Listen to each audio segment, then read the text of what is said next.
Om Tat Sat.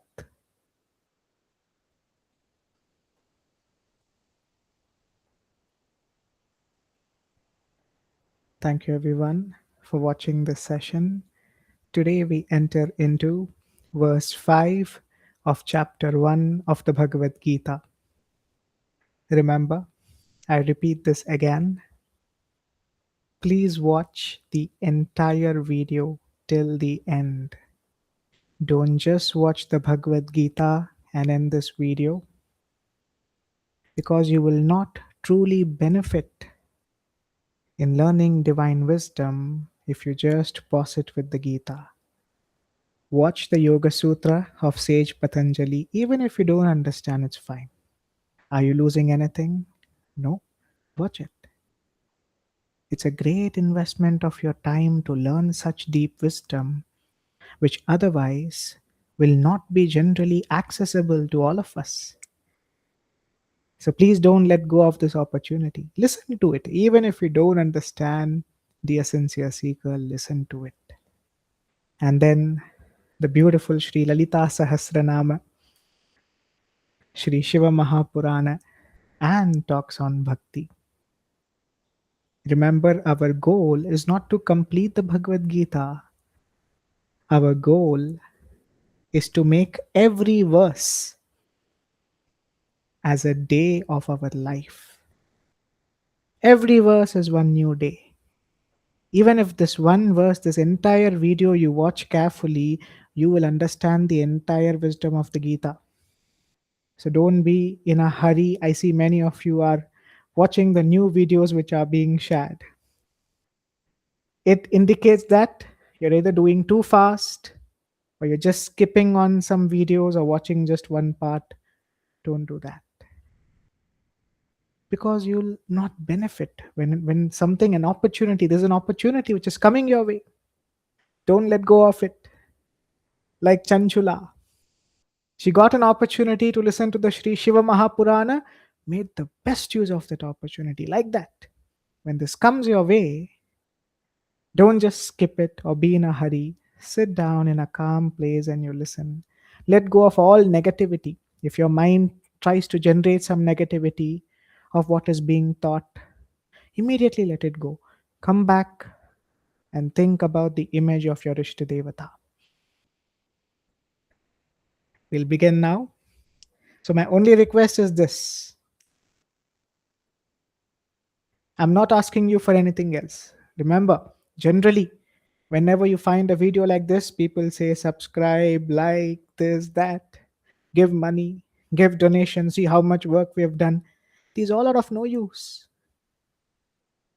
It'll be of zero use. What is of true use is you listening to this fully and applying it in your life. That's the only gift which I'm asking from you. So please do that. Listen to it fully. Shravanam, Mananam, Nididhyasanam. We enter into verse 5 of the Bhagavad Gita. In this verse 5 of chapter 1, let us first look at the meaning.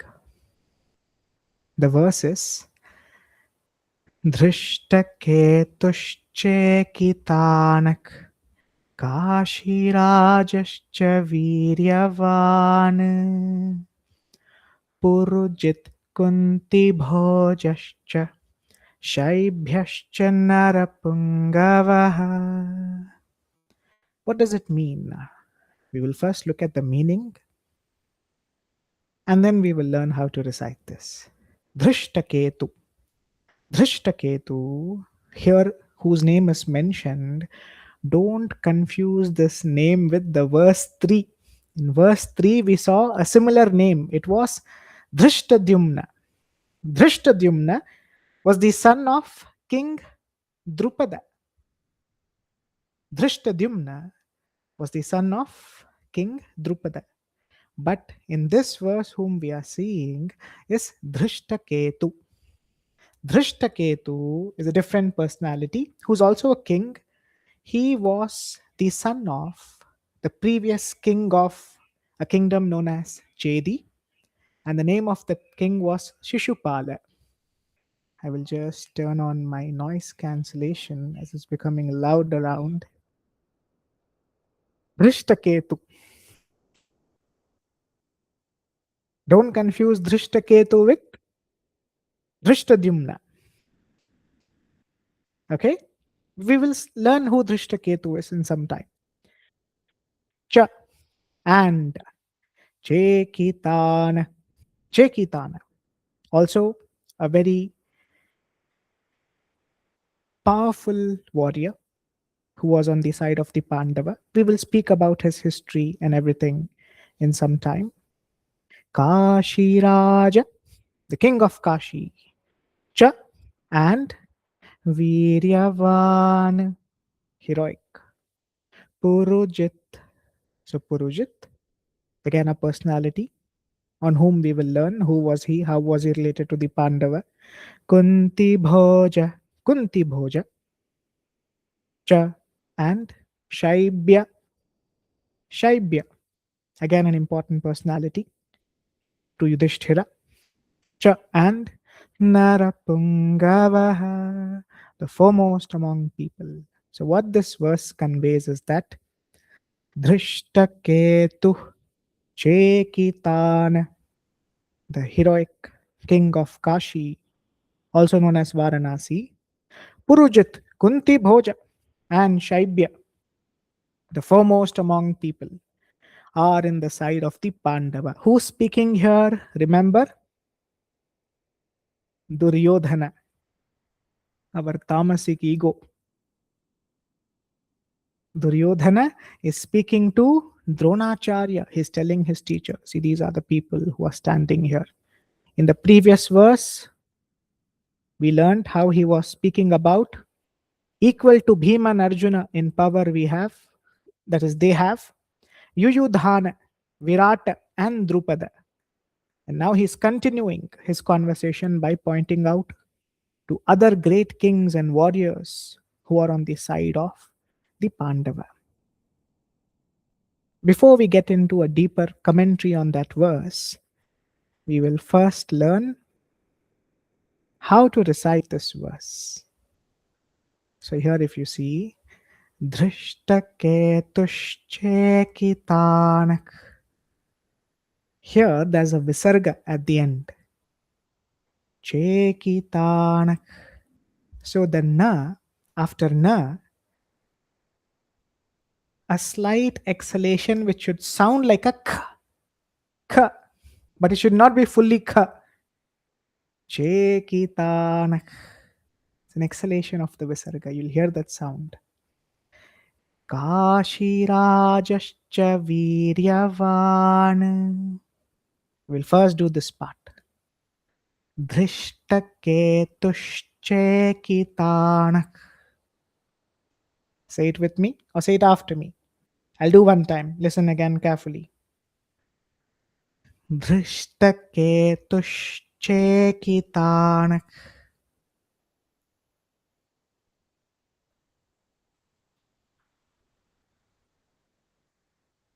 Do like this.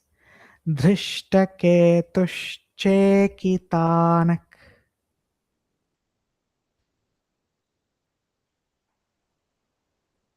Split it into half, like till here. Drishtaketushchekitanak.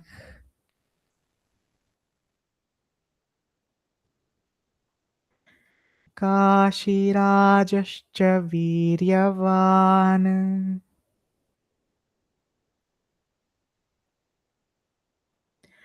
Kashirajascha Viryavan. Say it loudly. I can't hear you. Kashirajascha Viryavan. Perfect. This is the first line, okay? And now try to recollect what is this line saying. Drishtaketu Chekitana, the king of Kashi, Kashi Raja, great, brave warrior, who was standing on the side of the Pandava. This is what Duryodhana is saying. So when you read it, you'll have an idea. Oh, this is what this verse says. This line says. Next line. Purujit Kunti Bhojascha. Purujit Kunti Bhojascha.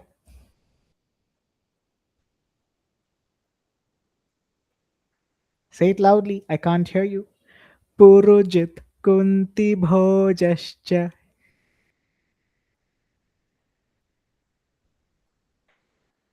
Shaibhyascha Narapungavaha.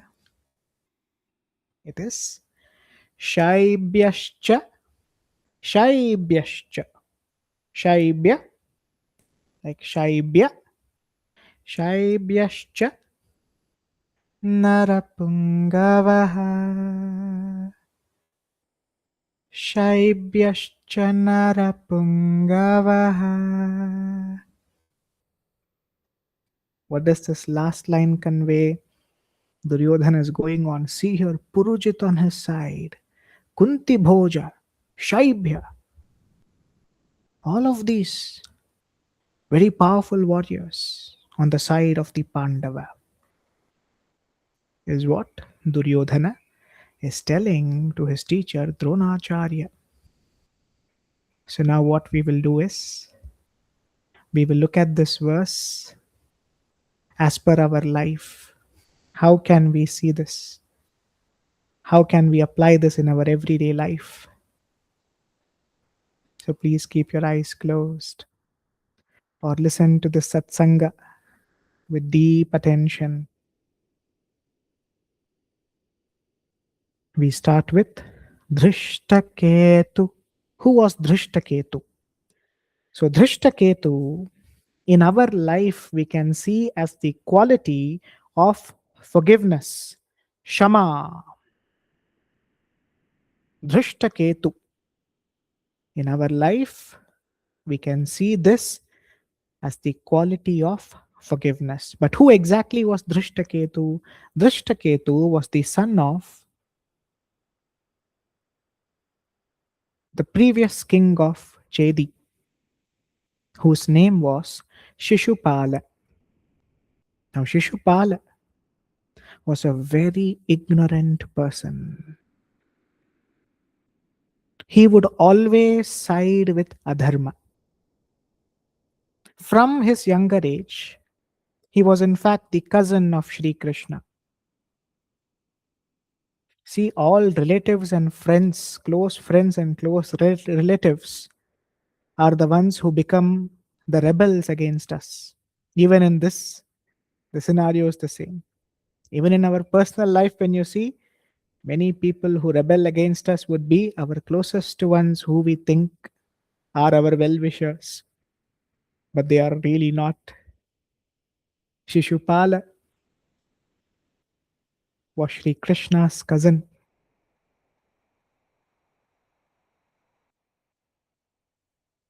He would always generate evil thoughts against Sri Krishna. He will always side with every individual who's against Sri Krishna, like Jarasandha, Duryodhana. He would always like people who are against Sri Krishna. And most importantly, he also had a boon that over 100 of his sins will be forgiven. But after 100 sins have been committed, his destruction will take place. See, this is only what is known as curse in disguise. This is not a blessing in disguise, a curse in disguise. Imagine we all have such a power. Until 100 sins, you're forgiven, do whatever you want to do. We will first begin with adharma. When we are given too much of power, too much of name, too much of fame, they all become the reason for us to do adharma. Because of ahankara, when too much of power, too much of name, fame comes our way, adharma increases because of our ahankara, our ego. So, like that, Shishupala would always perform adharma. One fine day, when Yudhishthira had conducted a great yagna, all individuals were invited, all kings, prince, everyone were invited. Shishupala was also invited to this. In that yagna, the most noble and a worthy person should first be respected. And then the yagna begins. They all felt from the side of the Pandava, even consulting Bhishma, they all knew that Sri Krishna was the most trustworthy and the most noble with the perfect character. So we will honor him first before we begin. But now what happens? Shishupala takes this as an insult. He insults Sri Krishna. Sri Krishna, this person you're honoring. What is great about him? There's nothing great about him. Like this, he's filled with ahankara. He was going on insulting Sri Krishna. Everyone around, Yudhishthira, Bhishma, he never spared anyone. And when all of his 100 sins were committed, he was destroyed by the Sudarshana Chakra of Sri Krishna. That was Shishupala. Now his son Dhrishtaketu knew about his father's behavior, about how his father was and why and what was the reason for his father to drop the body. Generally, imagine me and you in the place of Dhrishtaketu. People who are close to us, people who are our friends or our family, would usually create an ill will towards Sri Krishna or the Pandava, saying he was the reason why your father passed away. So always have enmity towards them.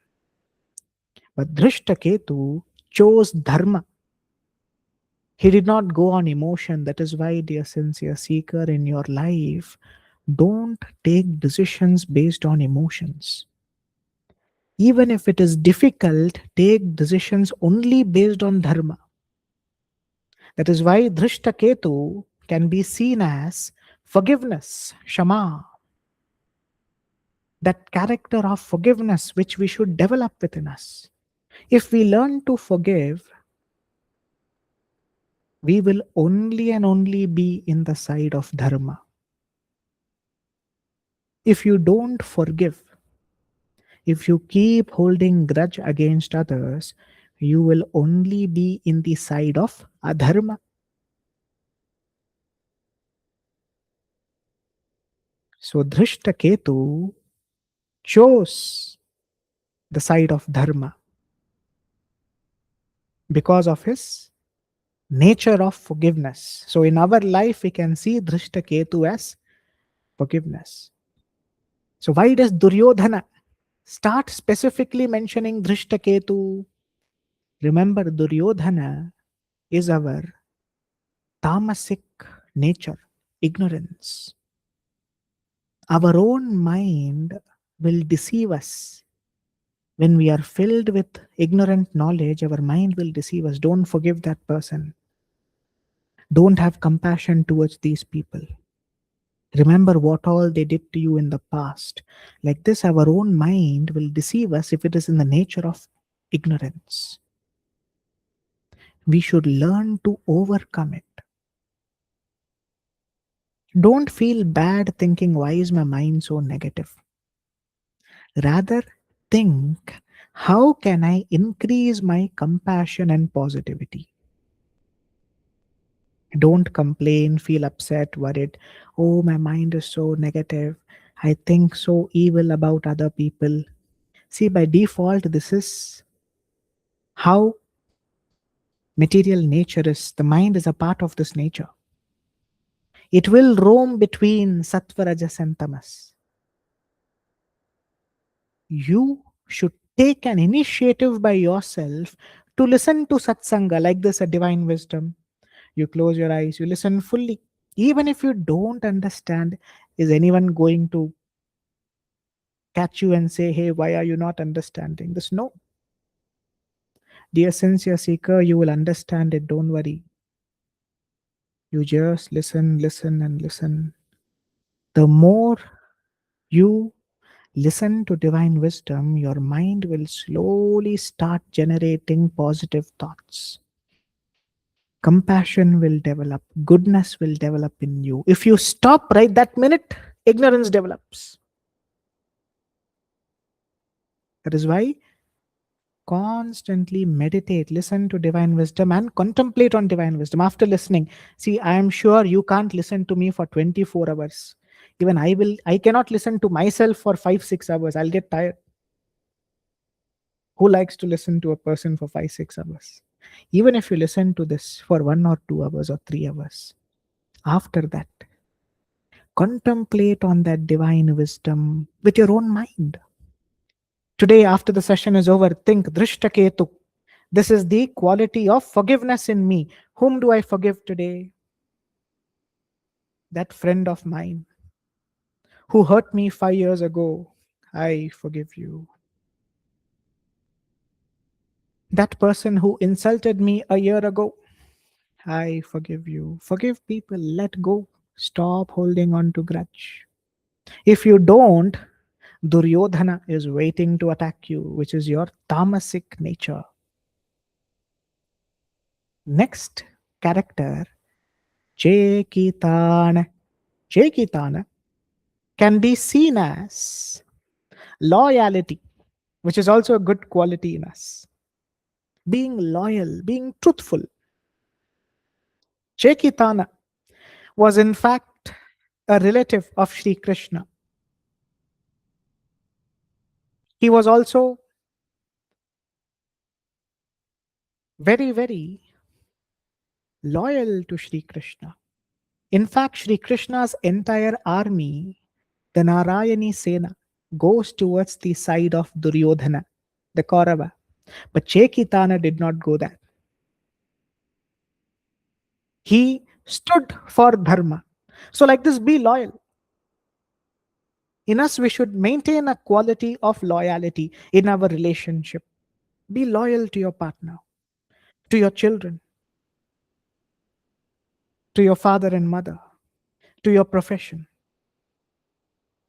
Even though the side of the Kaurava was very powerful, the side of the Pandava was not as powerful as the side of the Kaurava. Yet, Chekitana took decision only based on dharma, not on emotion. He chose to be on the side of Sri Krishna. So, Chekitana can be seen as that loyalty, being loyal. Drishtaketu is being forgiving. Chekitana is being loyal in our life, being truthful. And the heroic king of Kashi, Varanasi. So, this king's name is not specifically known. There are many names. Sometimes in the Mahabharata, the king of Kashi, the Udyoga Parva, his names were sometimes given as Sena Vindu, or sometimes he was also addressed as Krodhahanta. And at the time of his death in Karna Parva, he was also addressed as Abhibhu. So we'll just call him as King of Kashi. Simpler. Why to complicate trying to find out what was his original name? These are the three names which come in the Mahabharata. But he can be seen as courage. See, the king of Kashi shows great courage. Courage towards heroic. Courage towards dharma. We should never be frightened with adharma. See, there are many people in this world who will try to belittle us, who will try to insult us. But you should never lose faith in dharma. You stand firm in dharma. That courage. is also Sri Krishna's power. I should admit it. Without his grace, we can't be courageous, which is mentioned in chapter 7 and 10 of the Gita, where he slowly mentions all the good qualities in us. He's also courage in us. So the king of Kashi can be seen as the sattvic courage. Again, now courage can be described in three ways: sattvic, rajasic, tamasic. A tamasic courage is being brave to destroy others, which is wrong. That's not the kind of courage we want. Rajasic courage is trying to belittle others. That also courage we don't want. So every quality, right, has three natures. So you should be very careful to only choose sattvic nature. Courage in a sattvic way, which is for truthfulness I stand, for righteousness I stand. And that will give you braveness. Like how I'm listening to the Gita, I trust this wisdom, I have faith in this wisdom. I have courage that this wisdom will take me to the next stage where I wish to go in my life. So the king of Kashi can be seen as our courage. Duryodhana is behind this courage of yours. He doesn't like it. The tamasic nature in us doesn't want you to be forgiving, doesn't want you to be loyal. Our own mind will deceive us. Hey, what loyalty in relationship? Don't be loyal. Like this, our mind. Slowly it will deceive us. At that time, what you do? Meditate on the image of your Ishtadevata. Not just you. We all have such a mind. We just don't say it out. How do we overcome it? Meditate on your Ishtadevata. Rupa Dhyanam. It's very powerful. And Om Paramatmane Namaha. Listen to the Gita or the Sri Śiva Purāṇa. This whole video, multiple times you listen, dear sincere seeker, you will easily overcome the tamasic nature which is there in you. So king of Kashi can be seen as our courage. And then we have Purujit. Purujit was in fact and Kunti Bhoja. Purujit and Kunti Bhoja were in fact the brothers of Ma Kunti. Ma Kunti, like Ma, she is the mother of the Pandava. Her brothers were Purujit and Kunti Bhoja. They were in fact the maternal uncles of Yudhishthira and his brothers, which is the Pandava. So Kunti Bhoja, Purujit can be seen as Tyaga, which is sacrifice. He's sacrificing for righteousness. He's coming here to the battle. There was no necessity for him to come here. He could have rather been in his own castle. But still, as a tyaga, as a sacrifice for righteousness, he's there in that battle. So for us, Purujit can be tyaga, sacrifice, which can be seen in the perspective of sit down on the floor and meditate. Your body will hurt for some time, but continue. This is my sacrifice for this is my sadhana. I don't want to always be in comfort. Being in comfort, I have become spoilt. So it's a small tyaga, like this, small sacrifices you do. It'll greatly help you in your spiritual journey. Today, your tyaga can be not using your smartphone, no watching reels or video, which are not, do watch this video as it's satsanga. I mean, like normal videos on worldly topics. Stay away from all of them. That could be seen as a tyaga. It's a good sacrifice as it helps you to grow in your spiritual journey. Stop spending too much, buying this, buying that. Live happily with what you have. That can be seen as tyaga. Duryodhana does not like this nature within us. That's the tamasic nature. Whenever you think of living a life of sacrifice, of peace, our own mind will deceive us. Hey, look at that neighbor's daughter, what she's doing. She's recently got a luxury car, and look at me. Like this. This is only Duryodhana. Stay away from him. Kunti Bhoja can be seen as generosity. Kunti Bhoja was very generous. So, like that, the generosity in us, helping others if they are in need, to the best of our ability, not going beyond your ability. If you can, helping does not just mean financially, giving a good advice, telling them to walk in the path of Dharma, helping our own children. See, the best help, what you can do, the best generosity, what you can do in this creation is please teach your children this wisdom or your loved ones this wisdom. The way each video is prepared, right? It is prepared, in fact, for you all to become a teacher. So you can teach everyone around you. That's the greatest seva or generosity you can do, you can showcase. So Kunti Bhoja can be seen as the generosity in us, trying to help others, support others, being generous to others. And then, so these both are the brothers of Ma Kunti. Shaibya. Shaibya was in fact the father-in-law of Yudhishthira, because his daughter, whose name was Devika, she was married to Yudhishthira. It is mentioned in the Adi Parva of the Mahabharata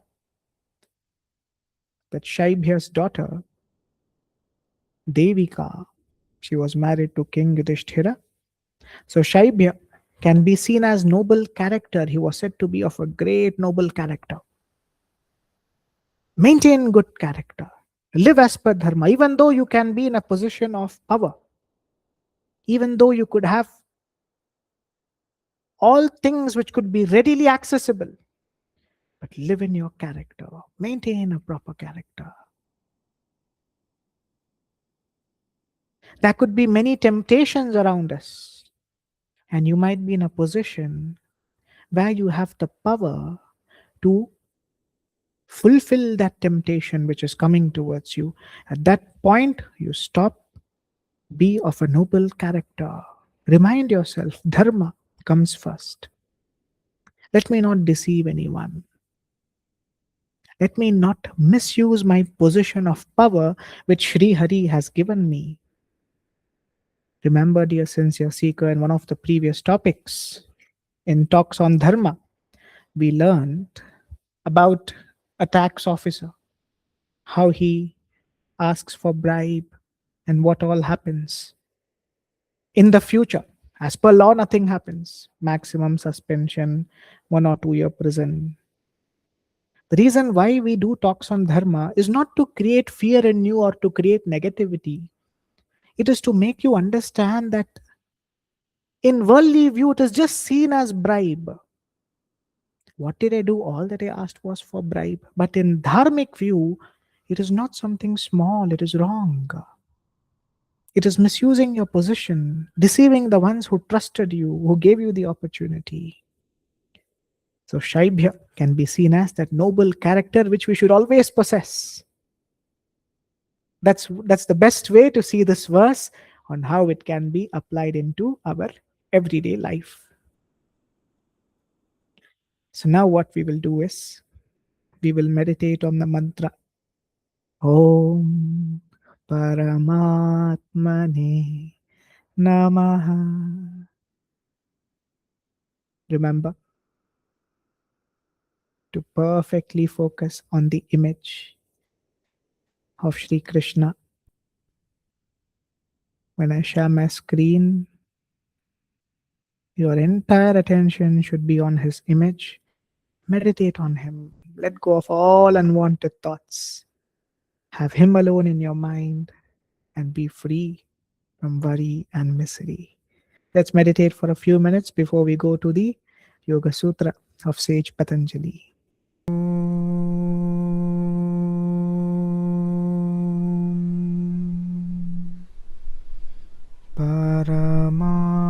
Paramatmane Namaha.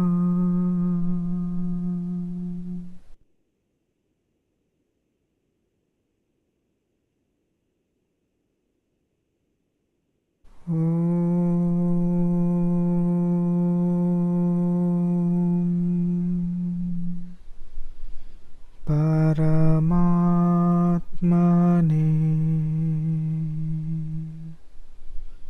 Namaha.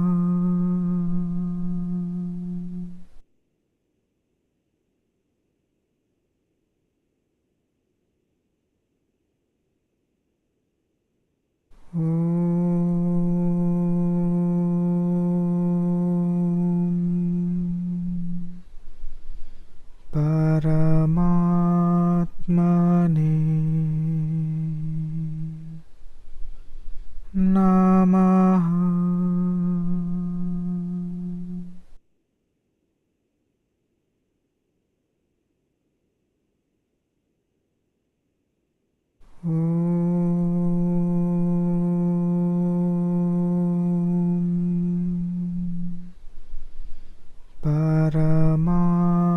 Paramatmane Namaha.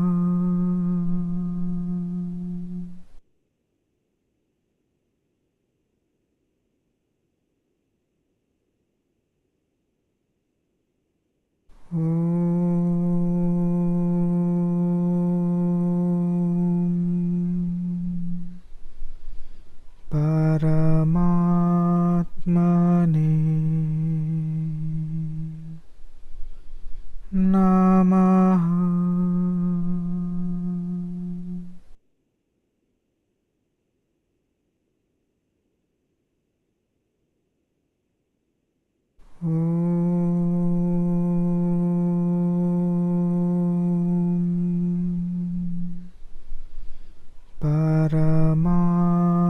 Paramatmane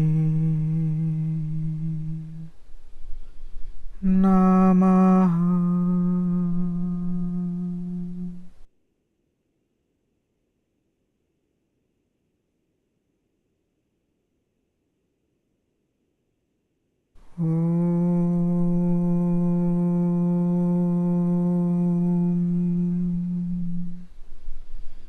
Paramatmane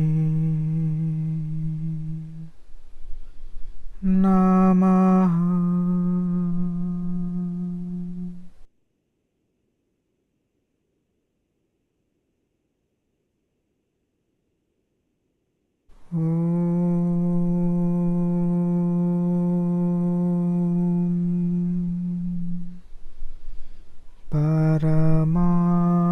Paramatmane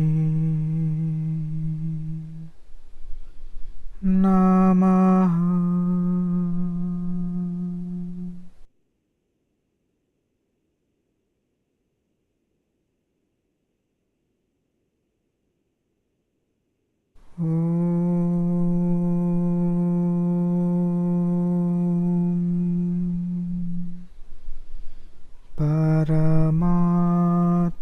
Paramatmane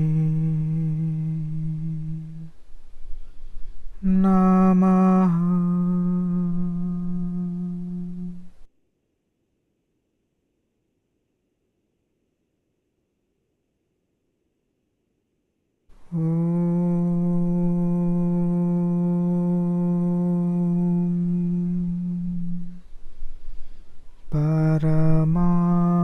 Paramatmane Namaha.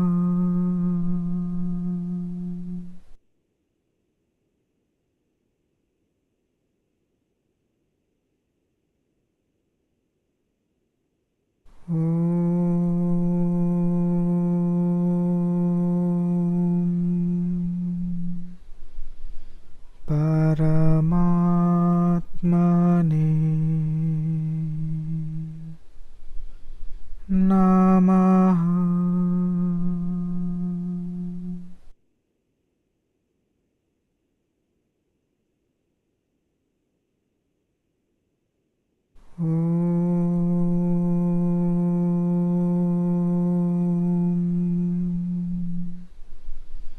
Paramatmane Namaha.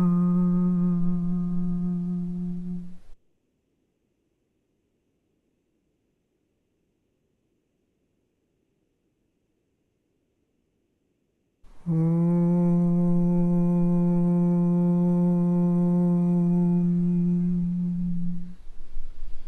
Paramatmane Namaha.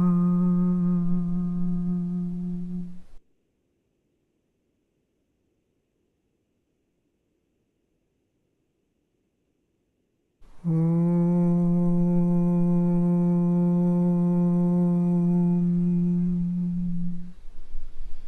Paramatmane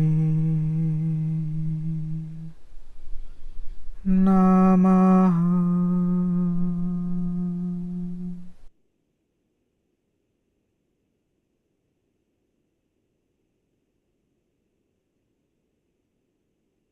Om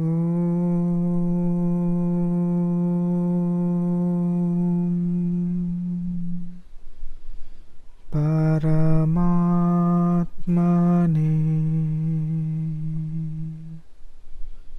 Namaha.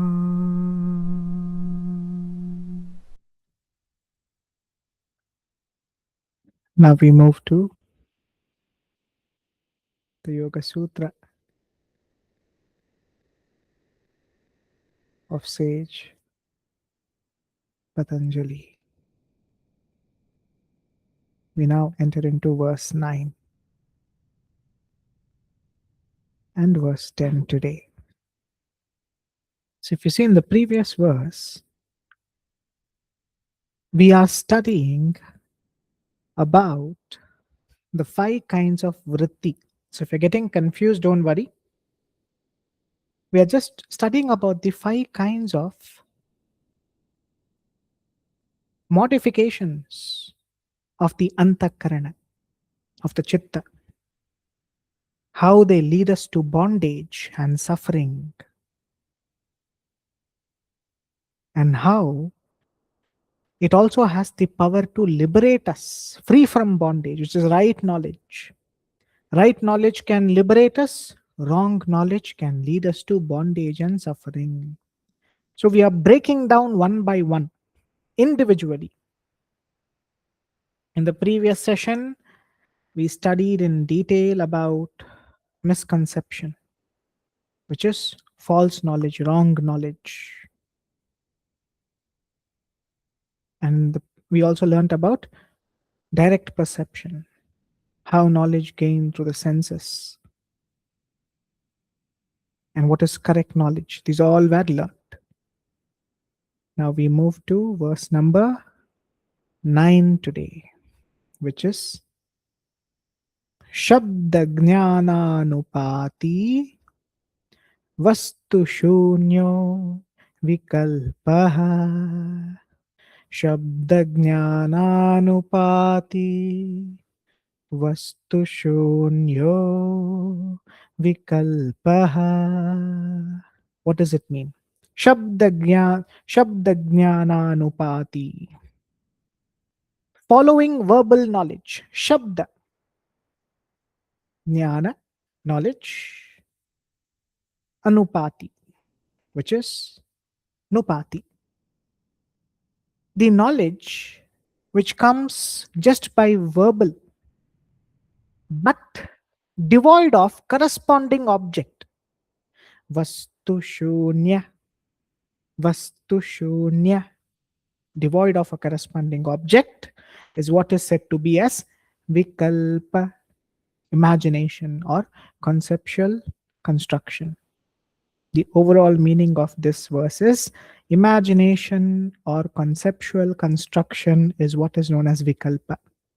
Vikalpa is a mental modification that arises from words or verbal knowledge but has no corresponding object or actual reality. See, for example, an easy way to make you understand this. You find many messages these days which we get on our phones. Shri Krishna says, whoever has hurt you today will regret like anything in future. Has he ever said something like this? I've never read this in the Gita anywhere. So these are imagination. They themselves make their own knowledge. They deceive us. They don't lead us to what is truth. They lead us to what is untruth. Another easier example I will give about imagination knowledge before I go deeper into this verse, so you don't feel like you're not understanding this. Recently, I saw a message which was sent to me. Shri Krishna says in the Bhagavad Gītā, if you deceive someone in this very life, you will see the reaction to that deceiving. Like this, many WhatsApp forwards or many different platforms, they send these messages. With the name Shri Krishna says, everyone will see. Saying it comes in the Gita, but ask them which verse of the Gita. Because even the person who teaches us the Gita has not seen such verses. What you're quoting, Shri Krishna says, the one who has hurt you the most today will regret very badly in the future. I've never seen such a verse anywhere in the Gita in my whole life. Maybe I'm not properly studying Gita, so then I can't even teach the Gita. I've never seen such verses, to be very honest. There's no such verses at all. These all are imagination. That's why, dear sincere seeker, study divine wisdom properly. Don't imagine something. These are going to be very bad for you. And many modern translations they bring. If a person, Shri Krishna says in the Gita, if a person does not respect you, does not value you now, they will come to you in future knowing your worth. This is utter nonsense. I've never even read something like that in the Gita. It's irritating when I see something like that. I'm like questioning who creates this? How dumb would that person be to create something like this, which is deceiving so many people, so many masses? So any people you see, whenever they say, right, Shri Krishna says this, Shri Devi says this, Shri Shiva says this, simply they'll blow up something from their mind. So stay away from such people, stay away from such messages. In fact, I will never recommend reading scriptures sent through such forward messages. This is only imagination. They build up their own knowledge. If let's say like one verse of the Gita in their whole life they would have read, out of the 700 verses, one verse that person would have read about karma yoga. And they would imagine that Shri Krishna is only asking to work. Your work is worship, this is that, this is that. This imagination is very dangerous for us. This is only what is known as vikalpa, wrong knowledge. What it does, dear sincere seeker, it deceives us. So whenever you study divine wisdom, come to the source verse. Like the source verse you should come. With the proper meaning, you should study.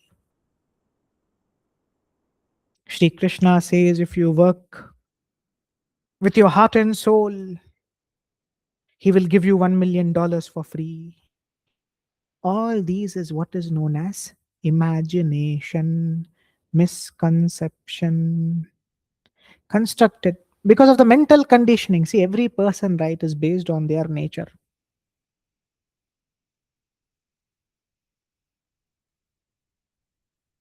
Some people also speak about so many things which, we'll leave them. I'll focus more on the verse. So I don't keep going on all those what I was told about the Gita by others. I myself got shocked thinking, have I really studied the Gita? Because all these I've never studied in the Gita. A person who has left you today will regret in the future. These all are emotionally hurt people. This is how they cry. By saying the name of Sri Krishna, they heal themselves. But such verses are never there in the Gita or anywhere. So this is only known as imagination or conceptual construction. Stay away from it. You don't yourself don't construct something. Now this is not just for another person, including us. When we don't do proper mananam, when you don't properly contemplate on the right wisdom, you will end up contemplating on wrong wisdom. I repeat again. When you don't contemplate on right wisdom, you begin contemplating on wrong wisdom. That is what leads to imagination, wrong imagination, mentally thinking. Even in spirituality, many people say, hey, that God, come to this God, you'll go to heaven. Mental construction. They are imagining and they are talking. In fact, many phobias are created because of this in spirituality. People ask so many questions. If I'm this gender, can I chant this mantra on these days? These all are phobias. Oh, and one more, the most I often comment about Diksha. I don't have a guru. Can I chant this mantra? Dear sincere seeker, that which is initiated does not live. The body, how long will this live? I don't know if I'll be here tomorrow or no.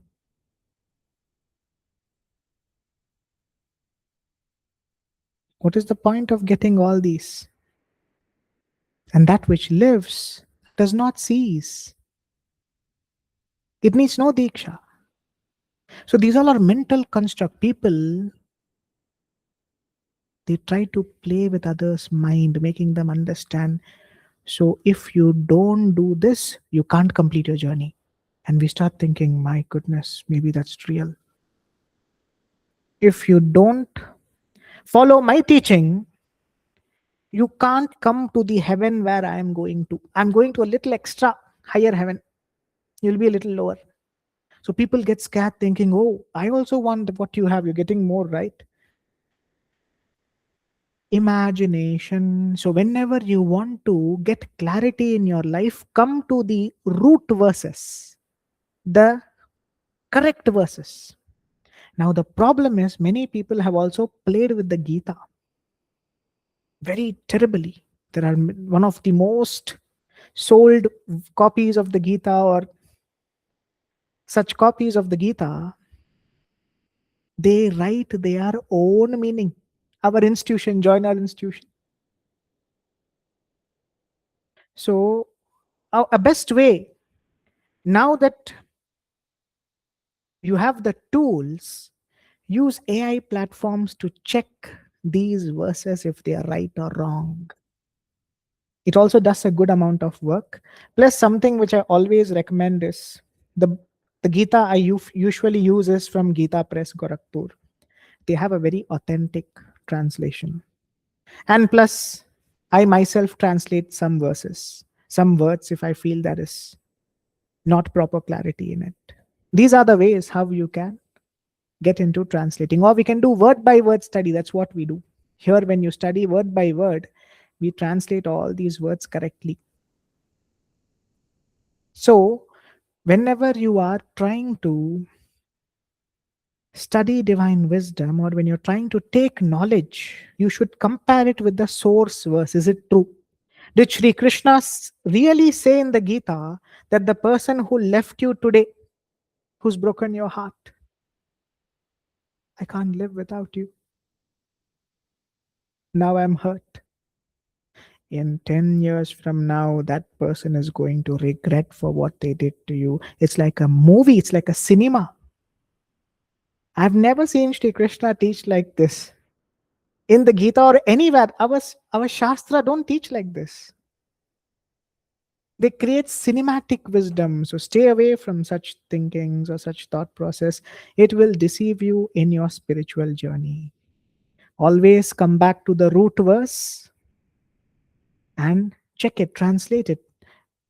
You should be able to be ready to understand what is correct and what is wrong when you properly read from the source text. That is what is imagination. So let us stop imagining from today. If I follow this teacher, if I follow that teacher, I will go to a little extra heaven. If I go to this teacher, little lower heaven, nothing like this. And most important, one of the biggest misconception, Sri Krishna, Sri Vishnu is a different devata. So we are only devotees of Sri Vishnu. We call ourselves as Vaishnava. Oh, we are only devotees of Sri Shiva. We are Shaivites. We don't get into all those philosophy of Sri Vishnu or Mahadevi. Another division, philosophies of Mahadevi. These all are half knowledge. Imagining them to be different, imagining that one is superior, one is lower. That is why in all my sessions, I know some of you will feel irritated. Why does he keep saying, watch even the Śiva Purāṇa, or you should worship all three? Is because we are in a very divided time of our life. People have started to compete with the devatas. That's the most ignorant way anyone can live in Sanātana Dharma. They start giving Diksha, saying from now you are of our Sampradaya. So the correct word is Sampradaya. Our Sampradaya is great. We are only top, that place is low. Stay away from these words, Sampradaya, or someone who's trying to split Advaita, Dvaita, Vedānta. It covers everything. Bhagavan, Ishvara, they all are ultimate. So stay away from imagination. There's a lot of wrong knowledge. I don't want to get into all of that. You all are smart enough to know it. That is only wrong knowledge, misconception, or imagination. Next verse 10 is Abhava Pratyayala Pratyayalambana Vritil Nidra, which means Abhava, absence, Pratyaya, cognition, Alambana, resting upon or having as its support, Vritti, modification, Nidra, sleep. So this verse is, we'll recite it slowly. Abhava Pratyayalambana Pratyayalambana Pratya Pratyayalambana Pratyayalambana. This is how it goes. Abhava Pratyayalambana Vrittir Nidra Vrittir Nidra Vrittir Nidra. So together, Abhava Pratyayalambana Vrittir Nidra. What does it mean? It means sleep. Nidra is the mental modification that has the cognition of absence as its support. So we are here seeing what all deceives us, what all is unreal. In previous verse, we learned what is unreal. Imagination, just imagining something. Sri Krishna said this, but no true knowledge. It is only false knowledge. Similarly, here sleep. In one of the previous verses, I spoke only about wake state and dream state. Now we get into deep sleep today.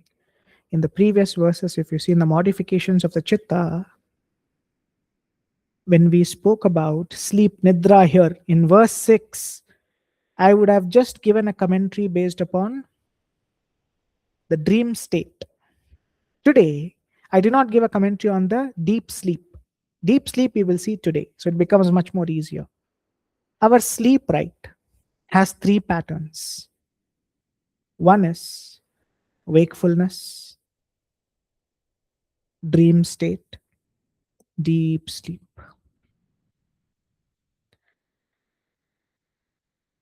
In wakefulness, when we are awake, or when you've just gone to the bed, you can even see it in this way. When you're awake or when you're just gone to the bed, your mind is still processing thoughts.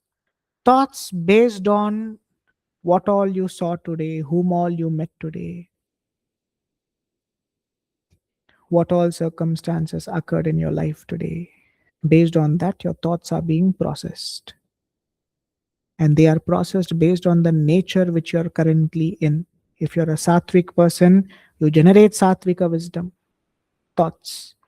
If you're a tamasic person, you become very ignorant when you're thinking about something. You're still conscious now. And when you sleep, you've begun your sleep. Now you get into dream state. In dream state, you're still dreaming of something. This person hurt me, Shri Krishna said in the Gita. After a few years, 20 years after now, they will come back to me and they will say that they regretted what they did. Imagination, knowledge will run in our mind in dream state. We know what we all dream of. We dream of all hallucination.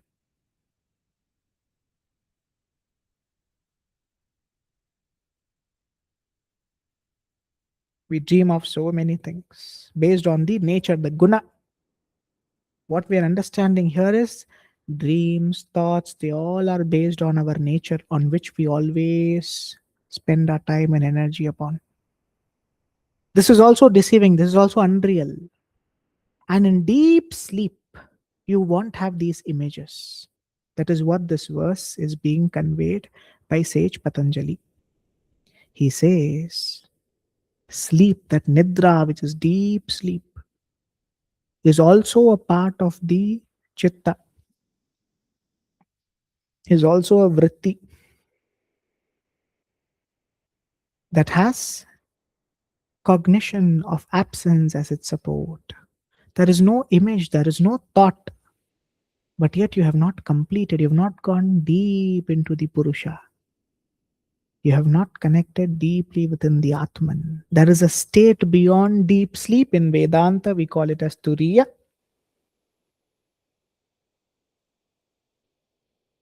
In Sankhya, we will see at the end of the Yoga Sutra, Kaivalya, going to that deepest state, which is beyond deep sleep. Deep sleep can also be seen as where after you have slept very peacefully, you woken up and you feel like, I feel so good. I don't remember anything, but I feel really good. Even that feeling is an indication that you are still under the level of the antakarana, the mind. So what sage Patanjali is trying to convey is that rise beyond this mind, meditating on the mantra, pranava, which he will disclose later on. I'm saying it now itself so you don't confuse yourself thinking it's so hard to understand this. He's telling all this so that we can understand that we should rise above these five modifications, rise above imagination, rise above nidra, sleep, rise above memory, rise above misconception, so that you can even rising above knowledge, because knowledge is also a part of the antakarana or the chitta, going back to your truest nature of who you truly are. is what the sage is trying to teach us in this beautiful text. So, what did we learn today from the Yoga Sutra? Let's make it short and simple. Number one, in verse 9, we learned don't imagine divine wisdom. What is imagination? The messages which I just told you, which is sent to me. Did someone hurt you today? Don't worry. In 10 years from now, Shri Krishna says in the Gita, they will regret, they will come back to you and they'll tell sorry. It's a good script for a wonderful movie created, but it's not reality. It is false. Stay away from such knowledge. Whenever you study knowledge, come to the root verses so you can understand them better. Number two, imagination deceives us. So we can't connect with our inner Atman. We can't connect with our true nature. That is why stay away from imagination. Number two, nidra. Even deep sleep is not where our goal is to reach. Our goal is to reach the ultimate. That is also a modification of the chitta. These are the 5 things which are happening in the mind, in the antakarana, is what we learned today. Now what we will do is, we will meditate on the mantra Om Purushaya Namaha with deep focus. Have a look at this beautiful image. Have that image in your mind. And then meditate on that cosmic reality. Recite it loudly so I can hear you till here. Purushaya Namaha.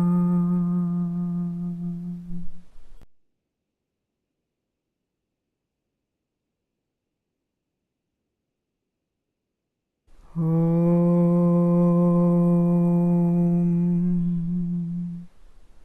Purushaya Namaha.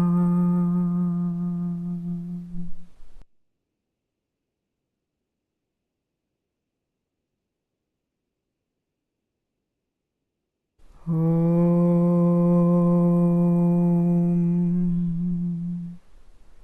Purushaya Namaha.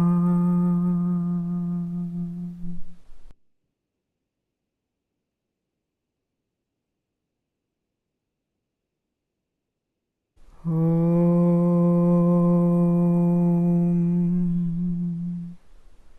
Purushaya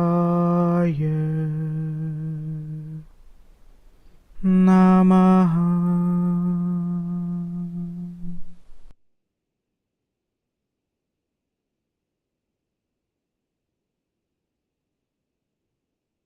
Om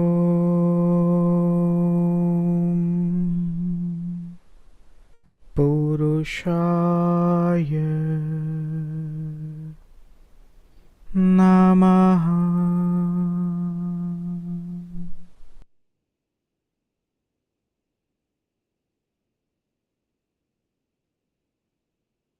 Om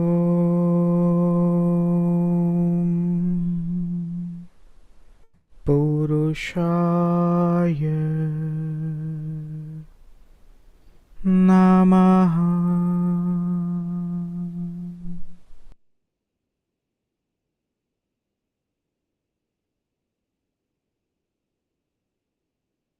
Om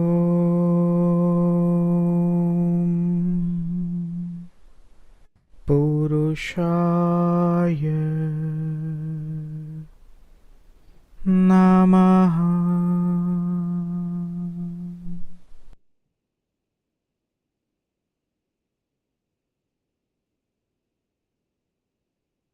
Om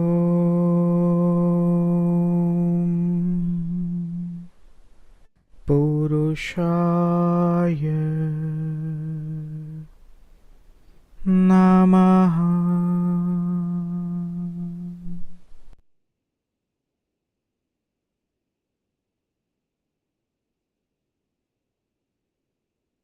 Om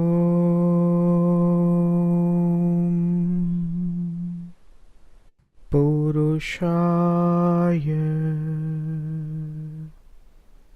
Namaha.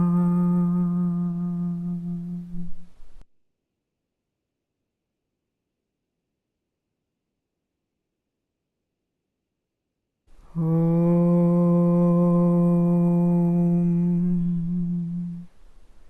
Purushaya Namaha.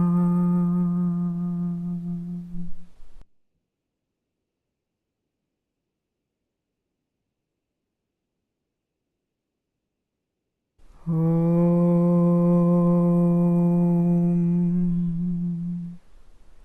Purushaya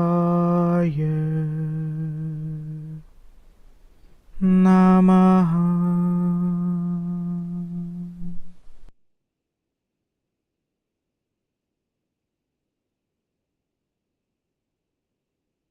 Om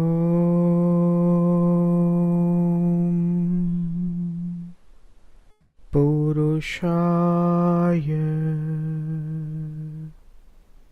Namaha.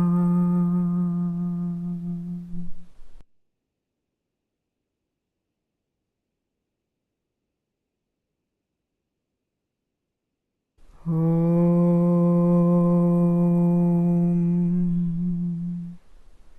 Purushaya Namaha.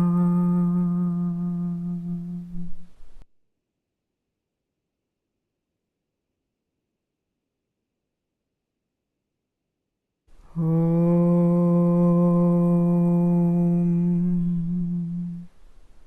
Purushaya Namaha.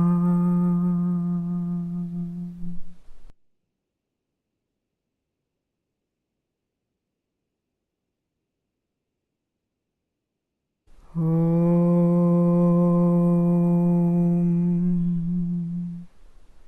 Purushaya Namaha.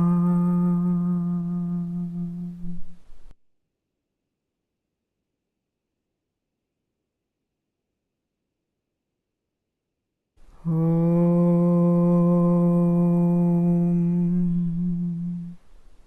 Purushaya Namaha.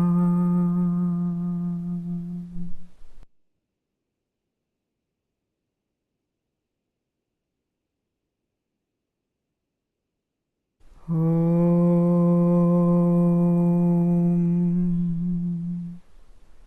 Purushaya Namaha.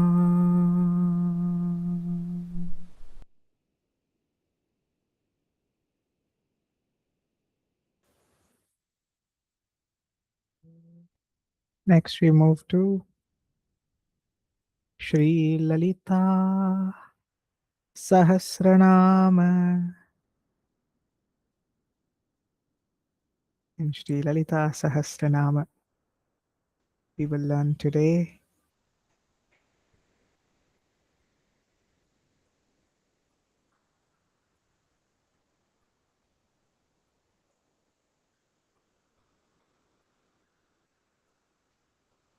the very first verse of Dhyanam. Just a second. There you go.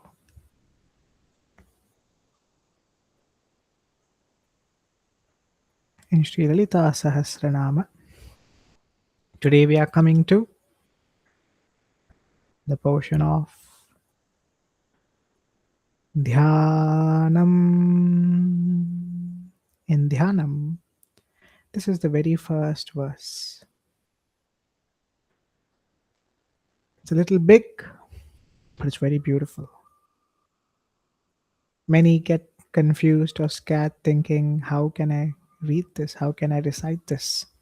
I'll give you a trick today on the best way how to learn to recite this. So the verse is Sindhura Sindhuraruna Vigraham Trinayanam Manikya Mauli Sphurat Taranayaka Shekharam Smitamukhi Mapina Vakshoruham Panibhyamalipurnaraत्नचषकम् Panibhyamalipurnaraत्नचषकम् Raktotpalam Bibhratim Saumyam Ratnagathastharaktacharanam Dhyayet Paramambikam. By the end, you will be able to recite like this or far better than the way I recited. What this means is, we'll first look at the meaning and I'll give you a trick, a hint on how to perfectly recite this and reciting this without any error. Sindhura.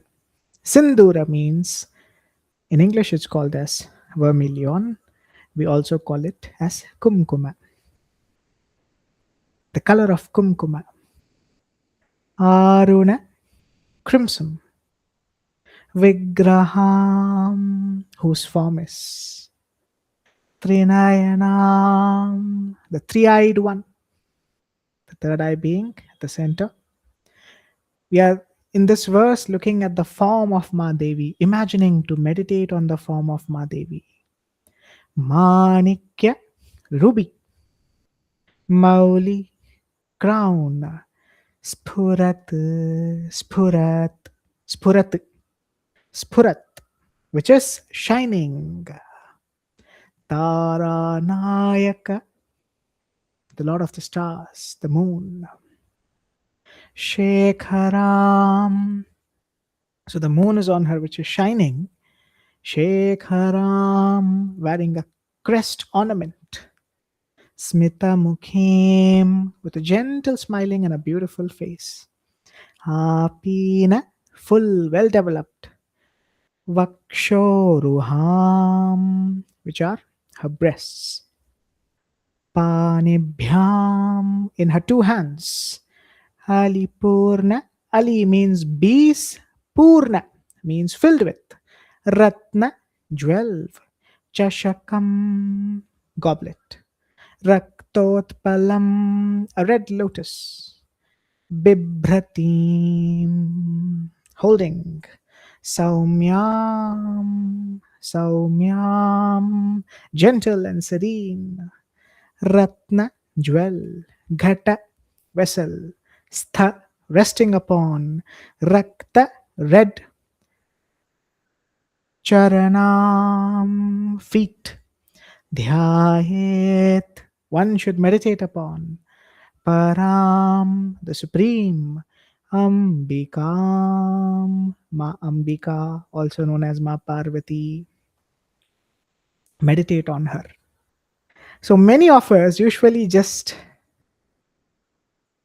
read this verse, or we try our best to understand it to the maximum, but yet we are confused, not understanding what do these actually mean.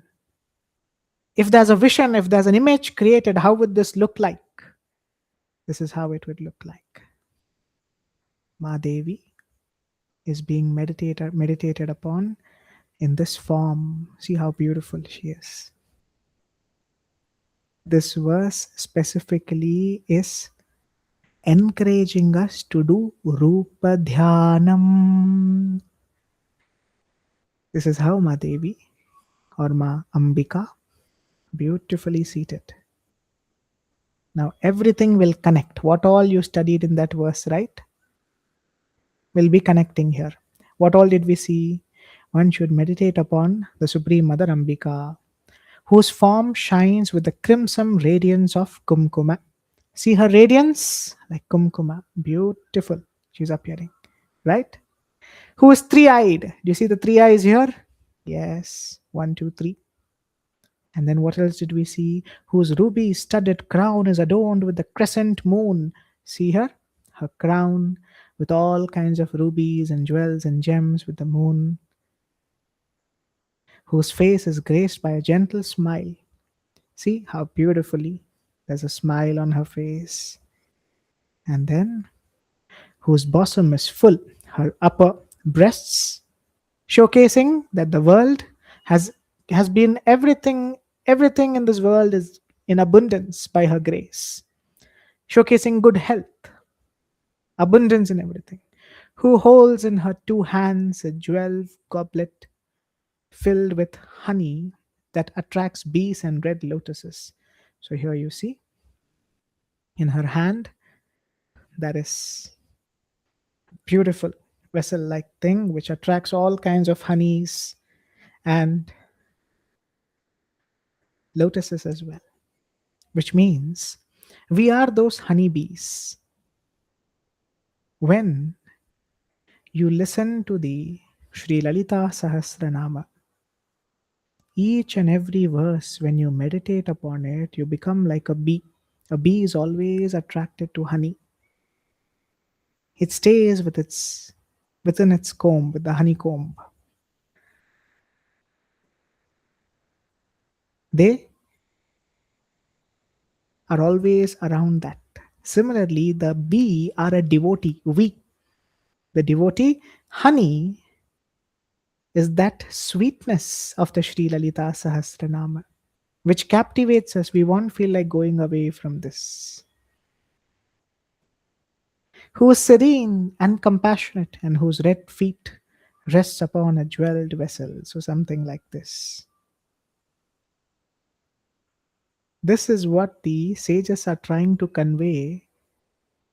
The Vagbhava Devis, remember the Devis, the goddesses of the speech, are said to be the author of this, is what they're trying to convey. They want us to meditate on the image of Ma Devi and think how beautiful she appears.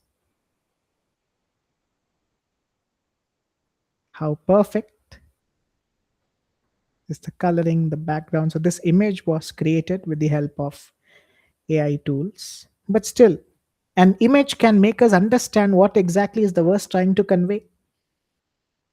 It can take us closer to understand what exactly this deep wisdom wants us to do. Rupa Dhyanam. Remember in the Śiva Purāṇa and all the wisdom which was taught, how can you overcome anger, greed, hatred, lust? Meditate on the image of your Ishta Devata. Then you keep looking at Ma Devi, Ma Parvati. All those wrong intentions and thoughts that you have in your mind, they will slowly and steadily be subsided, removed. And only she will be there in your mind. When only she is there in your mind, then you'll not have to worry about other emotions.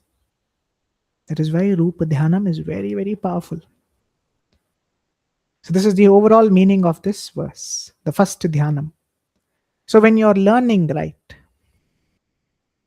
I've also created an Anuswara and Visarga guide for these verses so we can recite them more easily with clarity. So if you see here, to recite this verse, the best way is go word by word. Sinduraruna. Do these two together. Sinduraruna. Sindura. Aruna. The ending, right? Combine them. Sinduraruna. I repeat again. This is Sindura. Aruna. The A and A. Combine them. Sinduraruna. Sinduraruna. Say it after me. Vigraham, Vigraham, Vigraham, Manikya, Manikya, ruby. Mauli, the crown. Spurat, Spurat, Spurat. Not the half the Spurat. Many will also call it as Spurat, but that's wrong. It's due to habit, which I also had developed. Spurat is Ra, which is wrong. Spurat, that's only perfection. Taranayaka, Taranayaka, which means like a beautiful stars of the moon, like the moon on her beautiful crown. Shekharam, Smitamukhim, Apina, Vakshoruham, Panibhyam, Alipurnaratnachashakam, Raktotpalam Bibhratim, Saumyam, Ratnaghasta, Raktacharanam, Dhyayet, Paramambikam. When you join all these words together, you find this verse like this. So, the best way for you to learn, you rewind this and just focus on the area where I say every word. Once you learn how to pronounce every word, and when you come here, it becomes super easy to recite. Now you can easily do it. Sinduraruna Vigraham Trinayanam Manikya Mauli Spurat Taranayaka Shekharam Smitamukhi Mapina Vakshoruham. But now we will perfect it even more. First, what I want you to do, how will I learn it? Word by word. Rewind this video. Because if I start saying every word 10 times, right, it will become a huge video. Rewind it. Manikya Mauli Spurat Taranayaka Shekharam. Like this. One by one word, every word you learn. Then, if you come to this page, this line, we will perfect this verse with the correct anuswara sound. Here, the anuswara, since the next letter is a ta, the ending should be like Sinduraruna Vigrahan. See? Previously, I told you Vigraham, but there I did not apply the rules of Anuswara. Now I'm applying the rules of Anuswara. So the sound was being perfected. Now let's do this word by word or passage by passage. Sinduraruna Vigrahan. Repeat it.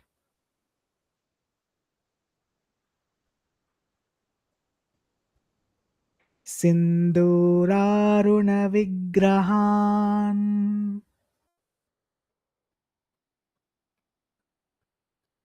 Sinduraruna Vigrahan. Sinduraruna Vigrahan. Trinayanam. This retains the sound because the next letter is a ma. Trinayanam. Trinayanam. Manikya Mauli Spurat. Manikya Mauli Spurat. Manikya Mauli Spurat. Cautious, I'm not saying Spurat. Spurat. Half of the. माणिक्यमौलिस्फुरत् तारानायकशेखराम्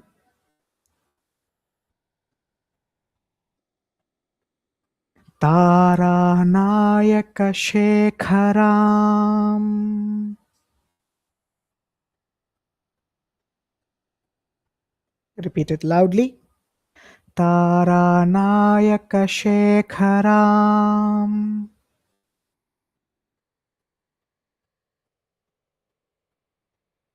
And then Smitamukhi Mapinavakshoruham. Smitamukhi Mapinavakshoruham.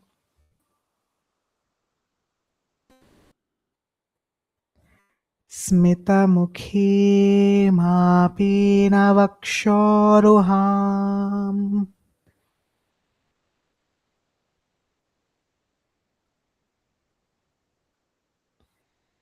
Remember those two words, Smita Mukhim, Apina. When they are joined, they become Mapina. That's why it's sounding like this. Smita Mukhim, Apina Vakshoruham.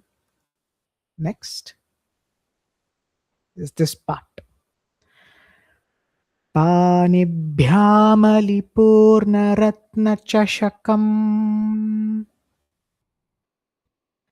Panibhyamalipurnarathna-chashakam. Let's do it little by little. Panibhyamalipurnarathna-chashakam. Repeat it after me.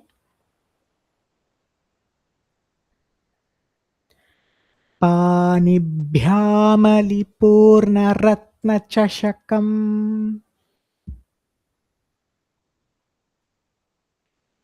Panibhyamalipurnarathna-chashakam. Raktotpalam. Raktotpalam. Raktotpalam. Bibhratim. Bibhratim. Bibhratim. You see the bha. Ba, bha. The first is B and next is bha. Bibhratim. Bibhratim. And then Saumyam. Saumyam. Ratnaghatastharaktacharanam. The last ending is with a na sound. Nan. Because the next letter is dha. Ratnaghatastharaktacharanam. Listen again very carefully. Ratnaghatastharaktacharanam. Ratna ghatastha raktacharanam. Ratnaghatastha raktacharanam. Ratnaghatastha raktacharanam. Ratnaghatastha raktacharanam. Dhyayet paramambikam. Dhyayet paramambikam. Dhyayet paramambikam. Repeat it after me loudly. Dhyayet paramambikam. Now let's do it slowly. I will recommend you to rewind this. Again, listen. It will take 15 minutes. That's the only time it will take. Listen very carefully. Do this again and again, 15 minutes. You will be able to master it. It is not difficult. Sometimes it will take half an hour. For me, it took 1 hour because I'm not an intelligent student. I'm a very bad student when it comes to learning. So if you do it in 15 minutes, it means you have done it far better than the person who taught you. So how does this go? Let's do it in a slower way. The whole verse. Sinduraruna vigrahan trinayanam manikya mauli sphurat taranayaka shekharam smitamukhi mapina vakshoruham पानिभ्यामलिपूर्णरत्नचषकं रक्तोत्पलं बिभ्रतीम्. Oh, just a second. I've lost power.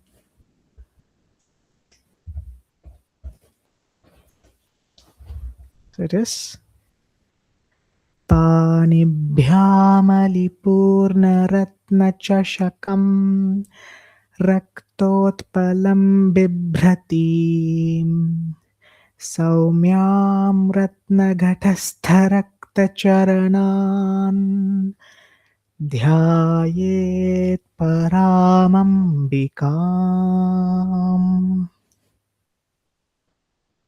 This is difficult. I will not say it is easy. It takes time, so don't lose hope and don't quit thinking this is very hard. It is also hard for me when I learned it for the first time. It was hard for me. But when you come word by word, this is my favorite. This is what I will do if I don't know how to recite it, right? Sindura Aruna. Just join the first two alone.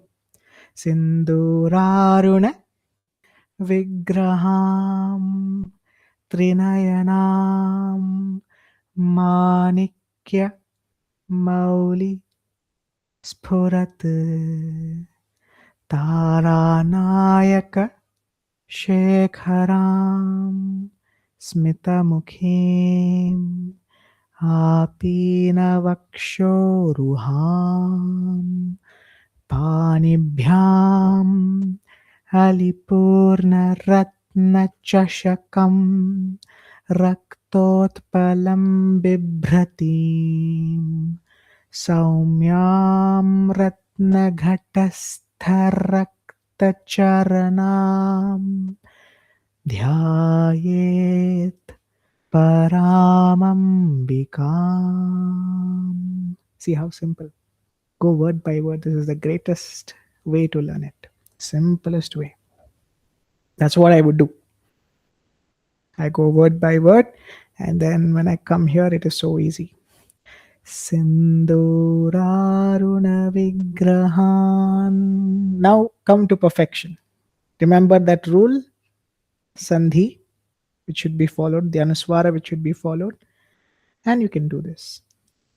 Sinduraruna Vigrahan Trinayanam Manikya Mauli Sphurat Taranayaka Shekharam Smitamukhi Mapina Vakshoruham Panibhyamalipurnaratnachashakam Raktotpalam Bibhratim Saumyam Ratnagathastharaktacharanam Dhyayet Paramambikam.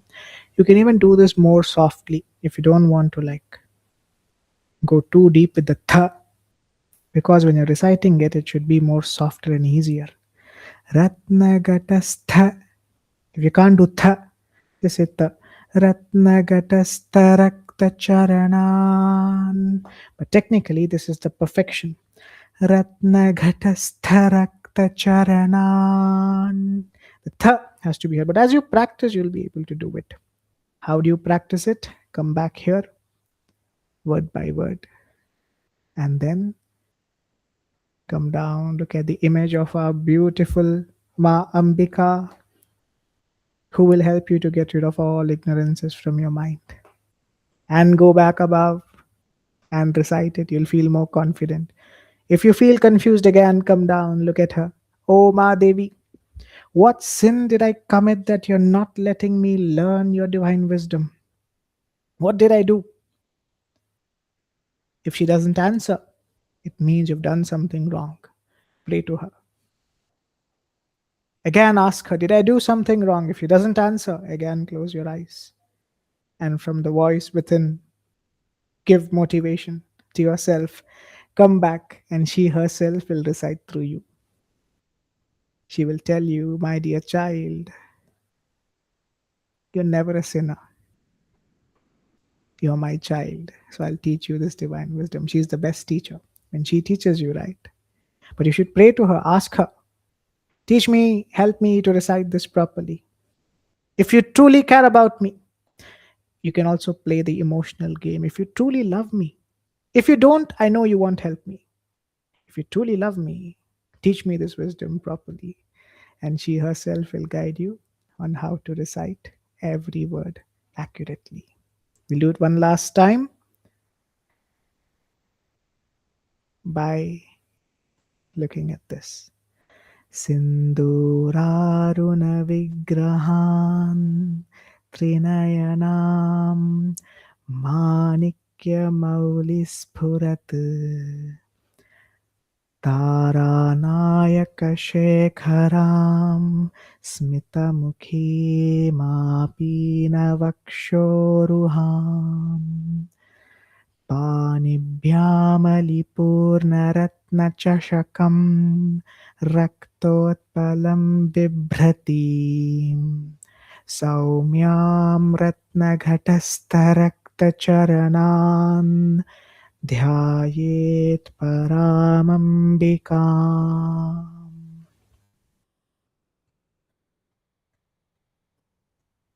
After this, I hope you've understood the meaning. The meaning is nothing this image. How beautifully she is seated. We meditate on her. That is what is the meaning of this wonderful dhyanam.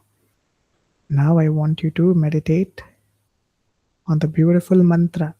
Om Aim Hreem Shreem Shri Matre Namaha.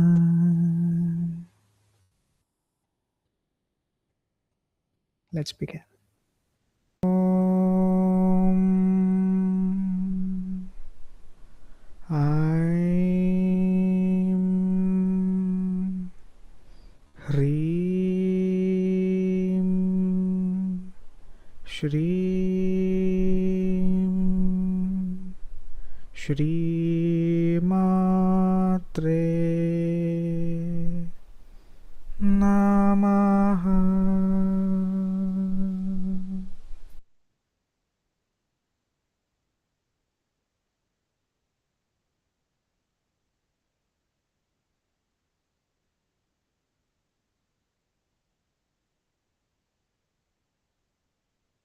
Om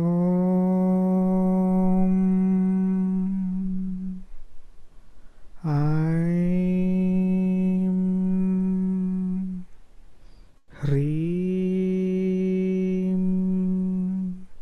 Shreem Shri Matre Namaha.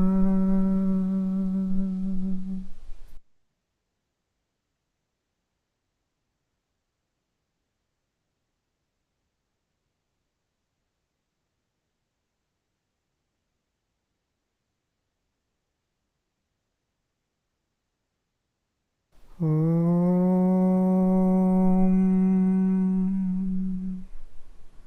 Aim Hreem Shreem Shri Matre Namaha.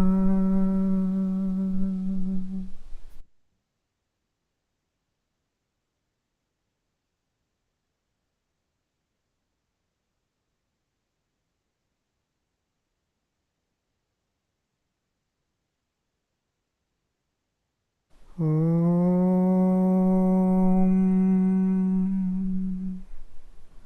Aim. Hrim. Shrim. Shri Matre Namaha.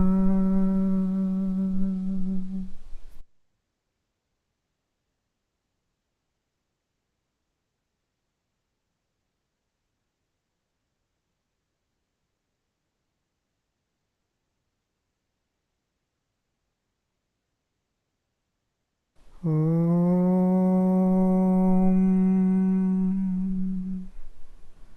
Aim. Hrim. Shrim. Shri Matre Namaha.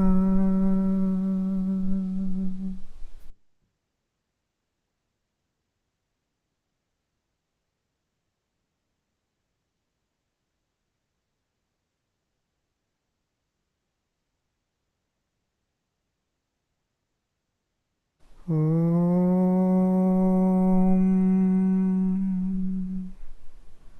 Aim. Hrim. Shrim.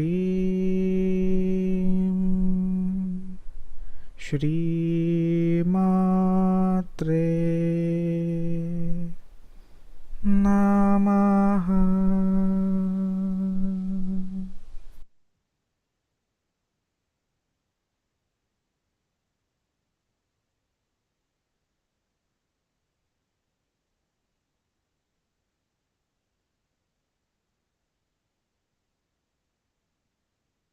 Om.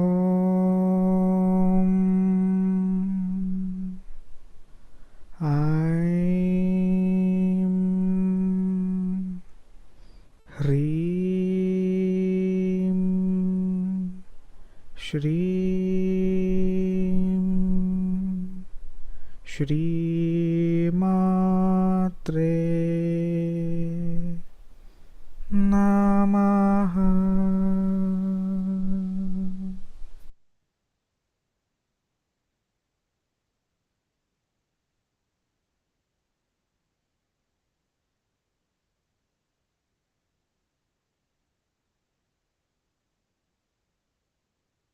Om.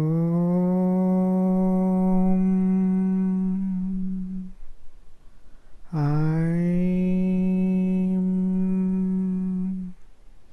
Hrim. Shrim. Shri Matre Namaha.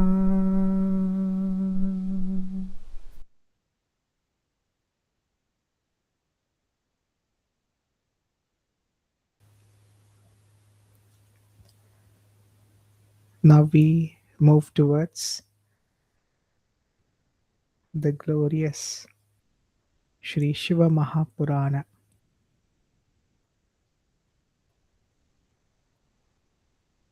in which we enter into Book 1.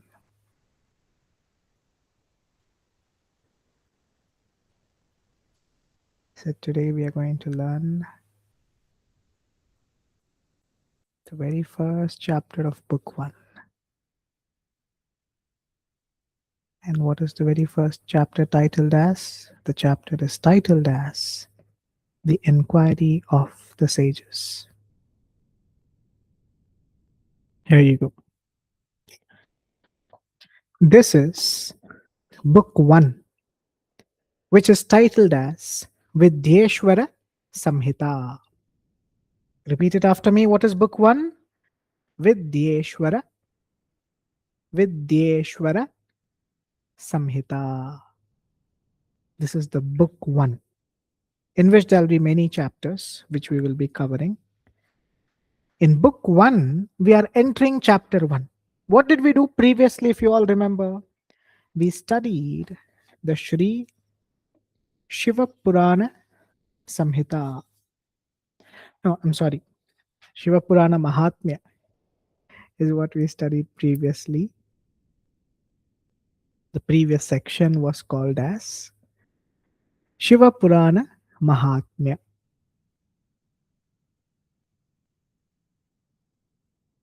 I'll share the screen so you can understand the difference between the two. You see this image? Let's coming back to this.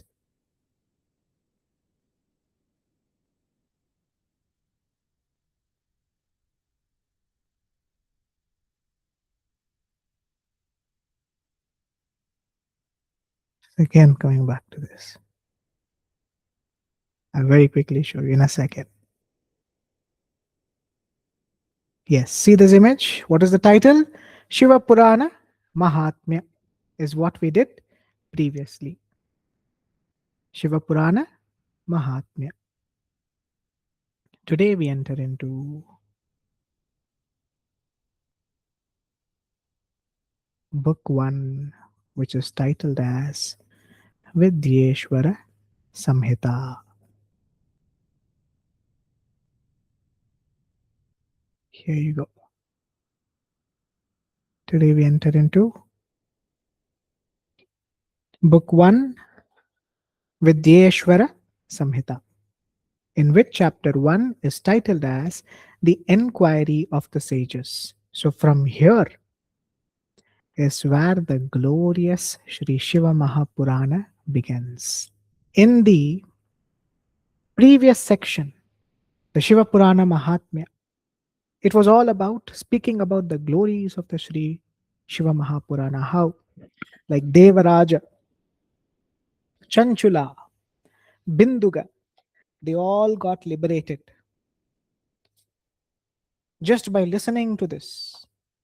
That's how powerful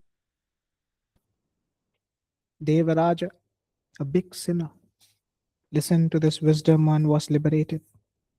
Temporarily, he was given the grace of Sri Shiva to see how the devotees of Sri Shiva live.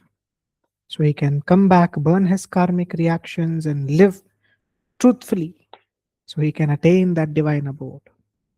We learnt about Chanchula, her sad dissolution, her life with Binduga, and how she attained freedom by listening to the glorious Sri Shiva Mahapurana.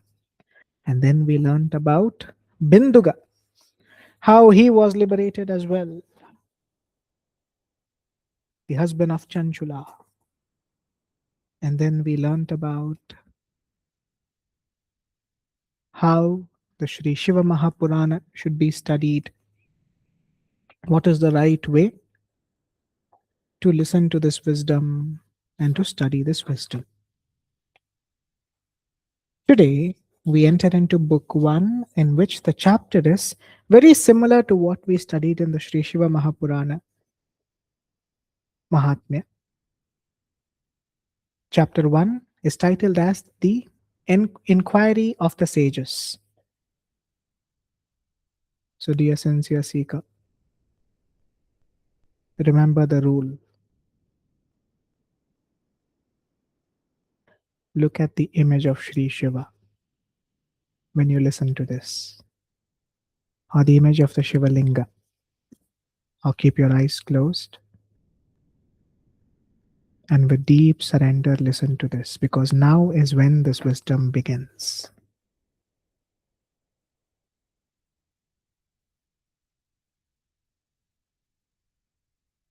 Sage Vedavyasa said, in the most holy city of Prayag, also known as Prayagraj. In that holy city of Prayag, where Ma Ganga and Ma Yamuna meet,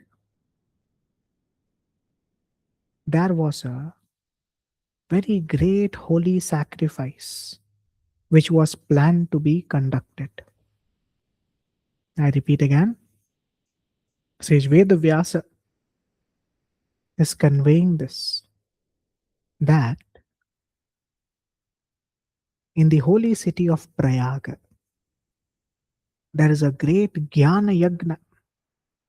The Jnana Yagna is that sacrifice of knowledge, learning of knowledge, learning of divine wisdom, like how we all are here, listening to this divine wisdom. So, like that, many sages, they all join together to listen to divine wisdom, to learn divine wisdom, to understand divine wisdom, to contemplate on divine wisdom. This is only satsanga. They all join together for a beautiful yagna, jnana yagna, sacrifice of knowledge, divine knowledge in the city of Prayaga. When all were seated there, planning to discuss about divine wisdom, they all saw at that very place the great sage Suta had appeared.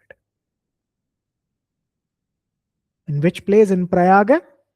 Remember, this is not happening in Naimisharanya. That is the Bhagavata Purāṇa. That's different. It's a different location. Generally, many people think that the Sri Śiva Mahapurana is also taking place or is being taught in Naimisharanya. No, the location is Prayaga. First, make that clarity. Bring that clarity in your mind. Number two, the name Suta mentioned here. See, generally, Suta means an orator of divine wisdom. That is the correct translation of the word Suta. What does Suta means? An orator of divine wisdom. Anyone who teaches, who speaks about the Mahapurana can be called as a Suta. Now the Suta mentioned here is not Ugrashrava Sati. That is the Bhagavata Purana. Whenever you learn about Suta in the Bhagavata Purana, it is the son of Roma Harshana. But here it is Roma Harshana himself, the father. His father, the Bhagavata Purana, who conveys, right? Shaunaka and Suta. In Bhagavata Purana, when we studied, you'll be constantly listening to that. In the Shiva Mahapurana, it is not Ugrashrava Sati. It is not him.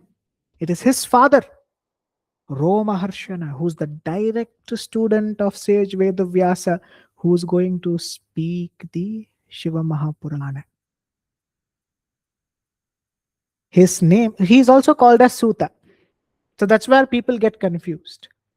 So these are two things which I want you to have in remembrance with deep clarity. Number one, the Sri Shiva Mahapurana exposition, or the great satsanga of this divine wisdom, takes place in the city of Prayaga, not Naimisharanya. Number one. That is the Bhagavata Purana. Number two, the Suta who's mentioned here is not Ugrashrava Sati. That's the younger one. That's this main person's son. Now is the main person who's teaching. Roma Harshana, the direct student of sage Vedavyas. His name itself is indicating what is its meaning. Roma Harshana means when he speaks, right, the hairs on your body will stand up. That's how he will speak. His exposition, his teaching of the wisdom will be such that people will get goosebumps just by listening to him. That was his name, Roma Harshana. So he's the one who's going to teach this wisdom to all those sages over there, which he learned from his teacher. Who was his teacher? Sage Vedavyasa. Ugrashrava Sati, the Bhagavata Purana, is Roma Harshana's son. So the line goes like this. Ugrashrava Sati, who's also called as Suta, he learned from his father. His father, Roma Harshana, learned it from Sage Vedavyasa. Sage Vedavyasa learns it from Sanat Kumara. Who's Sanat Kumara? The son of Shri Brahma.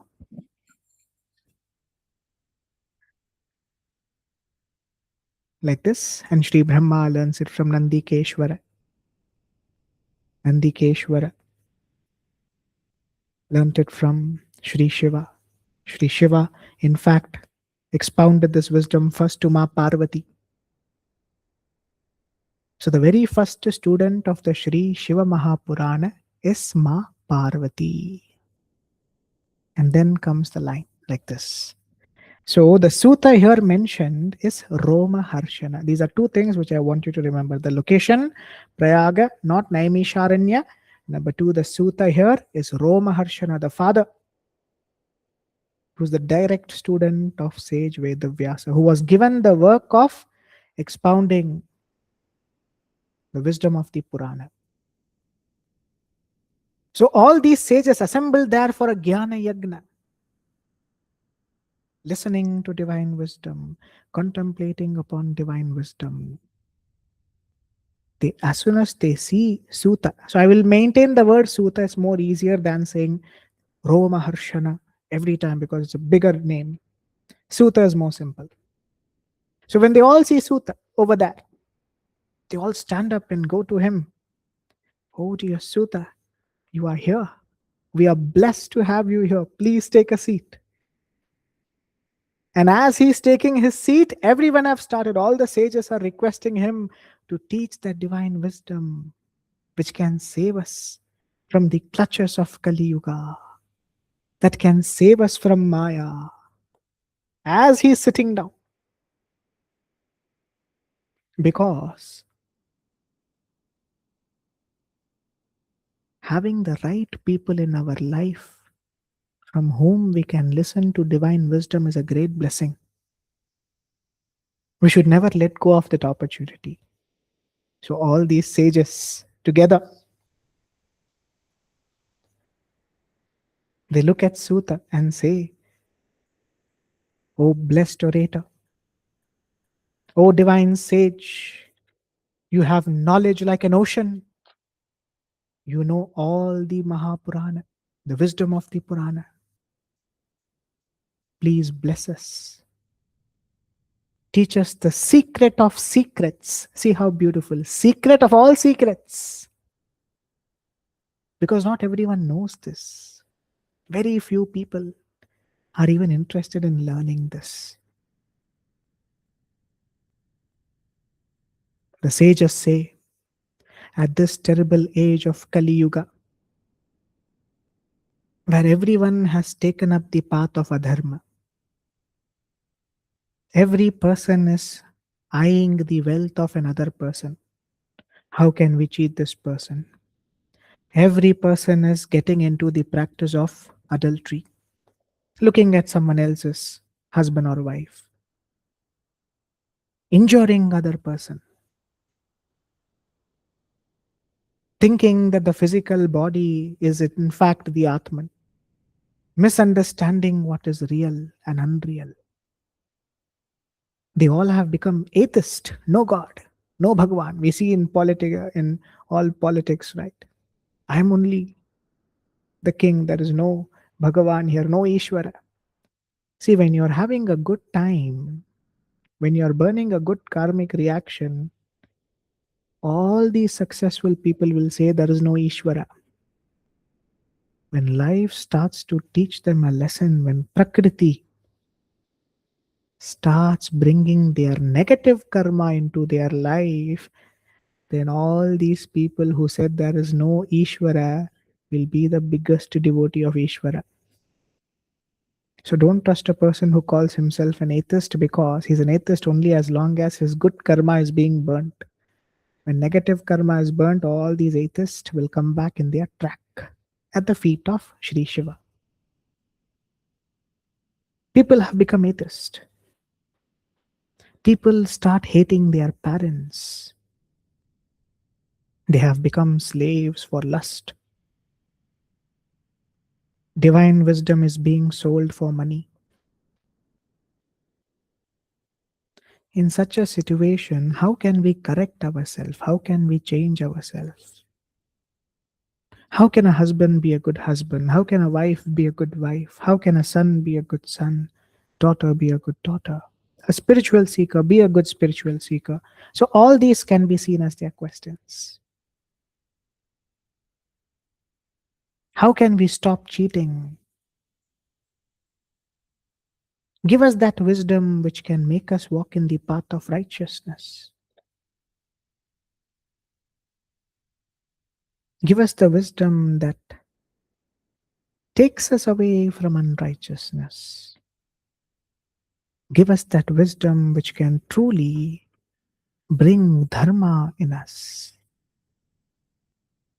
People have gone astray. Their minds have become very demonical. They show no interest in walking in path of dharma.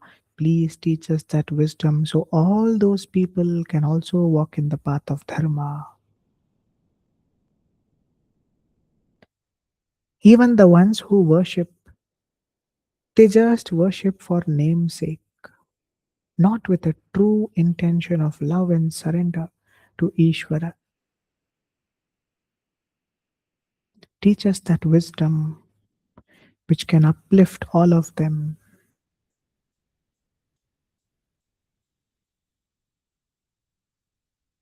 People have become deluded. They're not understanding what is dharma, adharma in this age of Kali Yuga. Please teach us that wisdom which can stop this delusion. The mind's always being agitated. Please teach us that wisdom which can take us towards dharma. So this is in fact chapter 1. The inquiry of the sages, they are placing the questions to Sutta. Just like all of us, see, we all have a question in our mind. How can I be consistent in my journey? How can I overcome anger, greed, hatred? How can I keep my mind calm? You can see these questions asked by the sages as your personal questions. You will have many thoughts in your mind. How can I change? How can I become a better human being? We need that wisdom which can transform us, that wisdom which can elevate us. Please give that knowledge. Shri Shiva is what we all pray for. So all the sages, when they saw Sutta, they start placing these questions. See that creation has become like this. Every day in talks on dharma, at the end we see so many cases, right? How people have become ignorant. Like this, they all feel bad. They feel sad for the way the world society is going. They're developing compassion. Please develop compassion towards these fallen people and teach us that wisdom so everyone can benefit from this wisdom.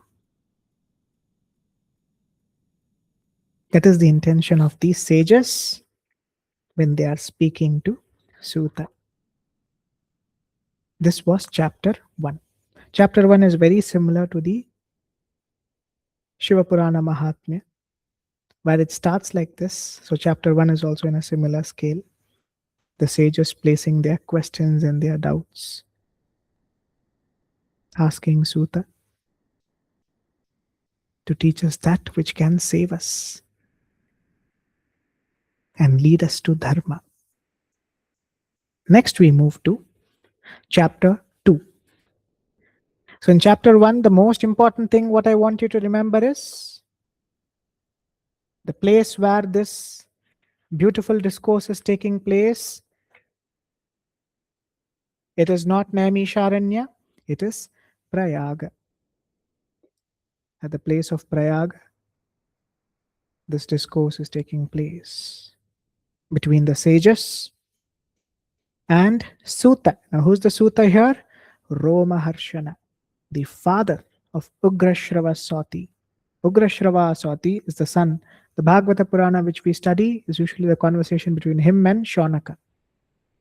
But here, the sages and Romaharshana, the father of Ugrashrava. A good thing what we learn from this is always be ready to listen to divine wisdom like these sages. Don't miss that opportunity. As mentioned, an opportunity.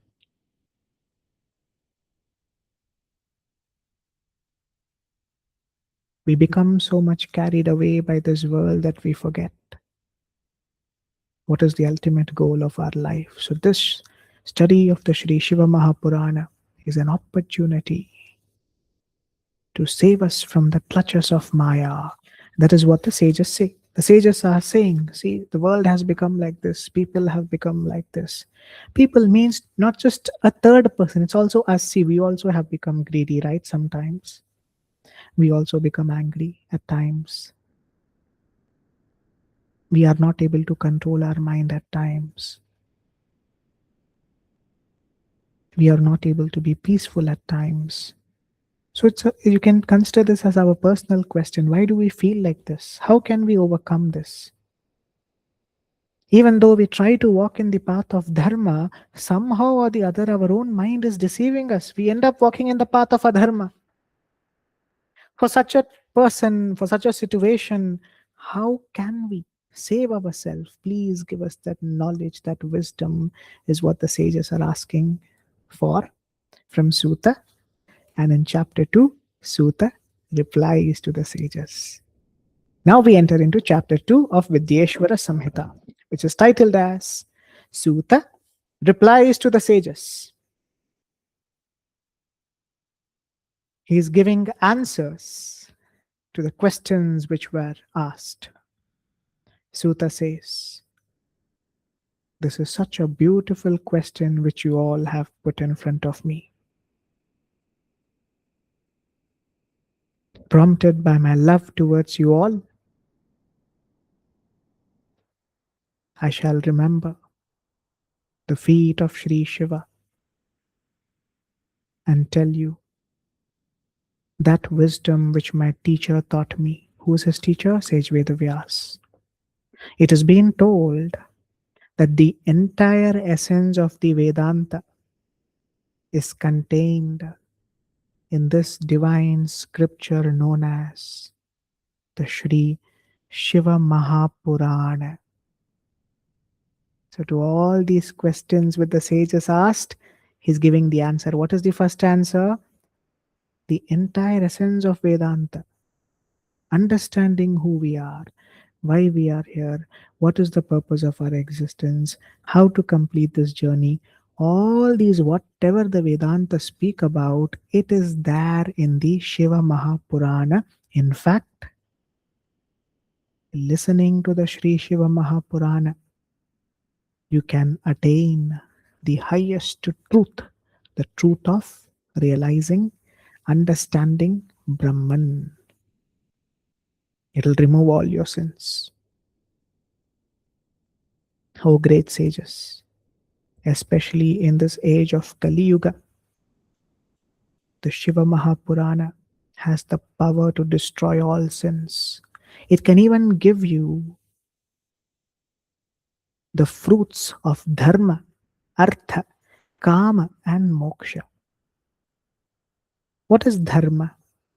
Dharma means walking in the path of righteousness in our profession.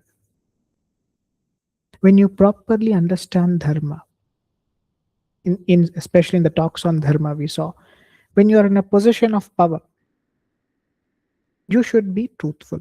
Don't exploit that power. So Shiva Mahapurana will teach us such wisdom which will enable us to become better at our work. It will make you better at whatever kind of a profession you're in. It will teach you not to cheat others. It will teach you how to be better at your work that you do, to be honest in the work that you do. So when your dharma is correct, your artha, wealth will automatically come to you, dear seeker. When you're truthful in your work, when you're truthful in your living, when you're truthful in your life. So dharma is such a big word. It cannot be translated just as work, even in your family life. Respecting the ones who you are with. Remember, this is something which I always stress upon. Be satisfied with your country, with your locality, with your house, with your spouse, with your children, with your income. Stop trying to change them.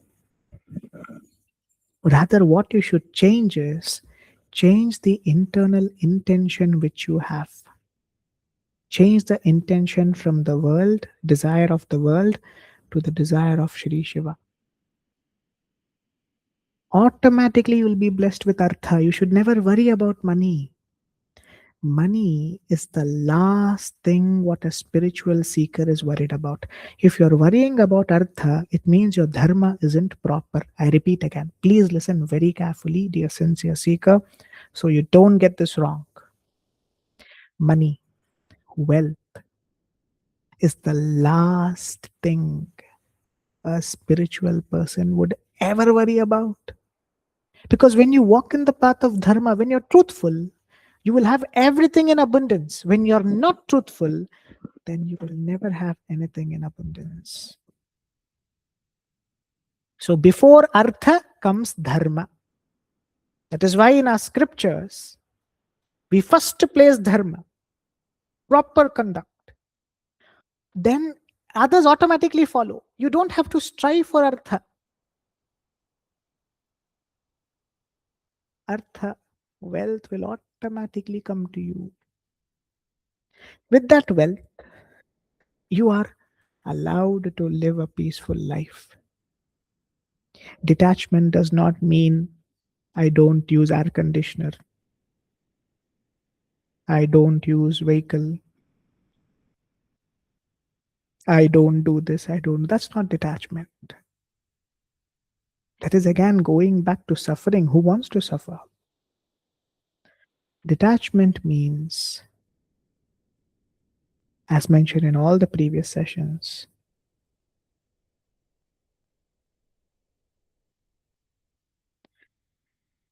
just being satisfied with what you have and not expecting more, and no urges for having more. That is detachment. No urges for having more. I'm satisfied. I have enough. Things don't bother me. If I have wealth, if I don't have wealth, it doesn't bother me. That's detachment. Today I have a vehicle. Tomorrow I might not have it. It doesn't affect me. That's detachment. Letting go of something which you have is not detachment. Let's say I have some comfort. I want this comfort to go away. No, that's not detachment. That's you're putting yourself into suffering. You can't do you can't do your meditation when you're suffering. So detachment means not letting the objects of the world disturb you. And you're peaceful with what you have. Santosha. When you cultivate santosha, automatically you become detached. Not speaking to my family. I don't love my spouse, my children anymore. I'm detached. That is not detachment. That is hate. What are you confusing? Maybe you have a very bad vocabulary. You should better your vocabulary.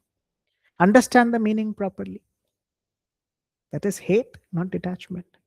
Loving them truthfully. and not being affected by the outcome, dear sincere seeker, that is what is detachment. They care for you, they don't care for you, it's fine. My dharma, I care for you. That is detachment.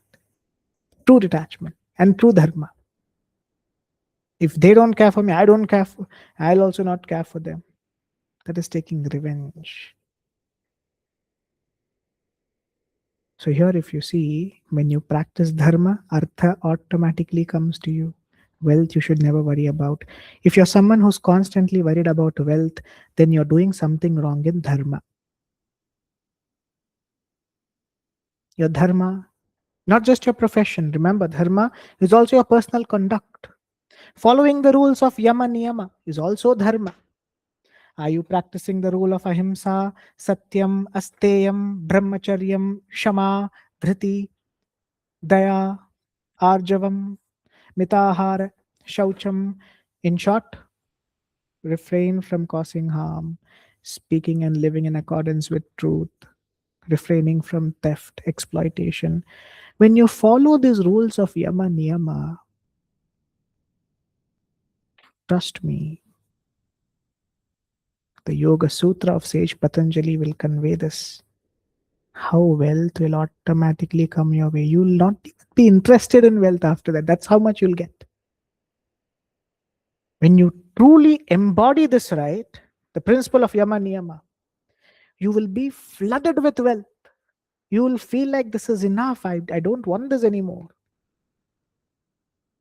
That is the reward for practicing dharma. So whenever our scripture says dharma, artha means not just your work, your personal conduct should be in proper dharma. Then artha, the creation, will reward you for it. If the personal conduct is bad, I'm good in my work, but I think ill of the other person, you're failing in dharma.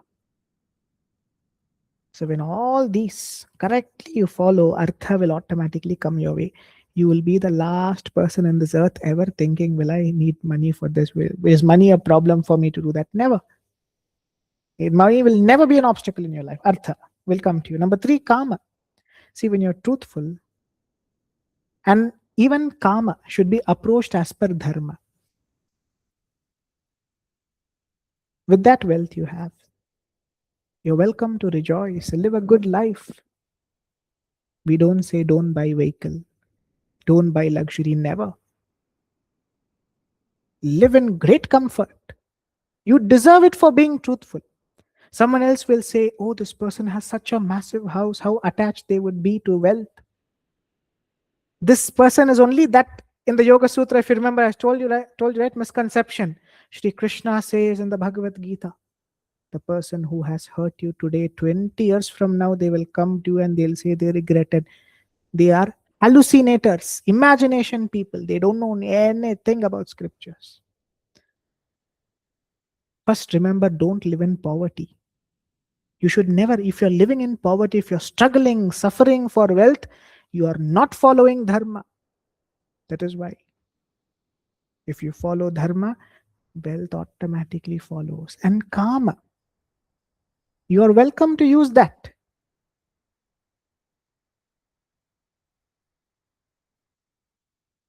For your better living as per dharma. Living in a big house, building a beautiful house, buying luxury things. These are not bad. These do not signify attachment. You are blessed with artha, you can make use of it. But generally, many people, what they say, give it to the poor, give it to the poor. Give only as much as you can. As per the Shastra, don't give off everything. Because for you to live here, you need artha as well. And as per the Shastra, whenever you wish to serve the right people and the right cause. That's the best use of your artha. And live a beautiful life by fulfilling your karma. Then automatically you come to moksha. When you follow dharma in artha, dharma, in Kama, automatically you receive moksha. That is what the Shiva Mahapurana teaches us. It teaches us to maintain balance. We don't go to the extremes. You learn to live a life with beautiful balance. So that is what Sutta is conveying. This wisdom is such that it will destroy all your sins. And more importantly, it will help you to cultivate these four fruits, four varieties of fruits which are dharma, artha, kama, moksha together. In fact, with this study, by listening to this deep wisdom, you will automatically attain salvation, liberation, because it will change a person from within. A person who's a cheater, a person who's a liar, a person who hurts others, harm others, everyone will change when they listen to this glorious wisdom of the Sri Shiva Mahapurana. Even the attendants of Yamaraja will not come close to you because they know, hey, this person, stay away. This person listens to the Shiva Mahapurana. They would have changed by now. They would have become a better person. So it encourages us to learn this wisdom. In fact, in this entire earthly realm, the Shiva Mahapurana is said to be the greatest of all,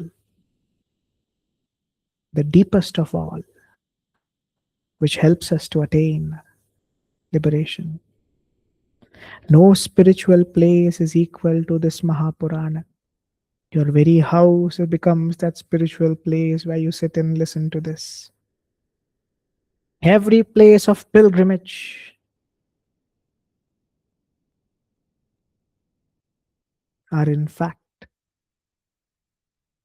they bow down to this wisdom of the Shiva Mahapurana. There is disputes in this world, there is confusion in this world. Only as long as the Shiva Purana is not heard. When you hear the wisdom of the Shiva Mahapurana, all those disputes, confusions, they all leave us. A person who sinned will be sinning as long as they have not heard this wisdom. When they hear this wisdom, they stop their sinful activities. In fact, this wisdom is so beautiful that it can save a person from the clutches of Maya. All those questions, whichever the sages asked for, the answer lies in this glorious Shiva Mahapurana. How people cheat others, harm others, belittle others. All these activities will stop when you listen to this. A person truly sees transformation, changes within, when they truly listen to this glorious wisdom of the Shiva Mahapurana. Just listening even to one chapter, one book or one chapter of the glorious Shiva Mahapurana, a person greatly purifies many sins which were committed in the past. And Sutta conveys something new now, which we had not heard before. That is, originally, in the beginning, the Shiva Mahapurana consisted of a total of 12 sacred samhitas. There was 12 at the beginning. Currently, we are at 7, but at the beginning, it was 12. All those samhitas are named as, or books, or 12 sections of the Shiva Mahapurana. They were named as number 1, Vidyeshwara, which we are doing now, Rudra, and then Vainayaka, Aumika, Matra, Rudraikadasha, Kailasa, Shatarudraka, Sahasrakoti Rudra, Koti Rudra, Vayaviya, and Dharma Samhita. There were a total of 12 samhitas at the beginning, and in fact, all these 12 samhitas together had a total of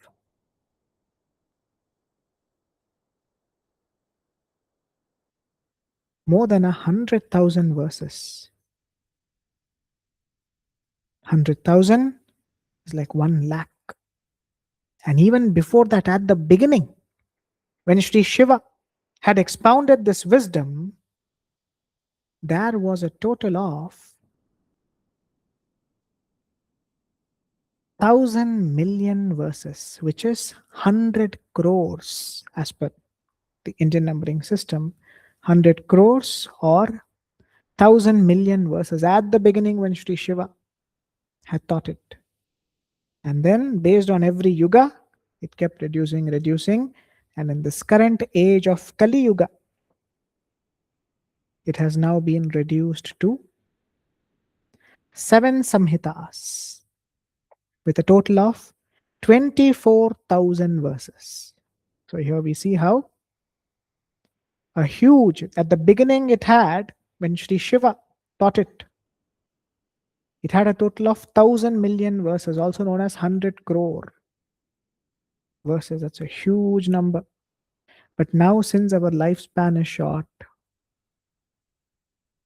since we live for a lesser time, it is not possible to study such a big, huge wisdom. We won't understand. So, for making the wisdom more simpler and easier, accessible for all, sage Vedavyasa shortens it. Who shortens it? Sage Vedavyasa and other sages with him. Sage Vedavyasa shortens this to 24,000 verses and making it as samhitas. So from 12 samhitas, now we have been brought down to 7 samhitas, so that we can easily understand this wisdom without much confusion. And a total of 24,000 verses. And you all know the names which I taught in the Śiva Purāṇa Mahatmya itself.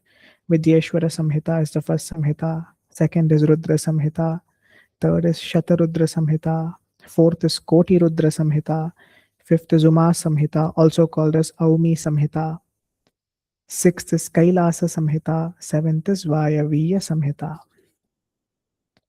So he's telling how this Purana is. At the beginning, when Sri Shiva had taught this, it had a total of 1,000,000,000, 100 crore verses. Now it has so much.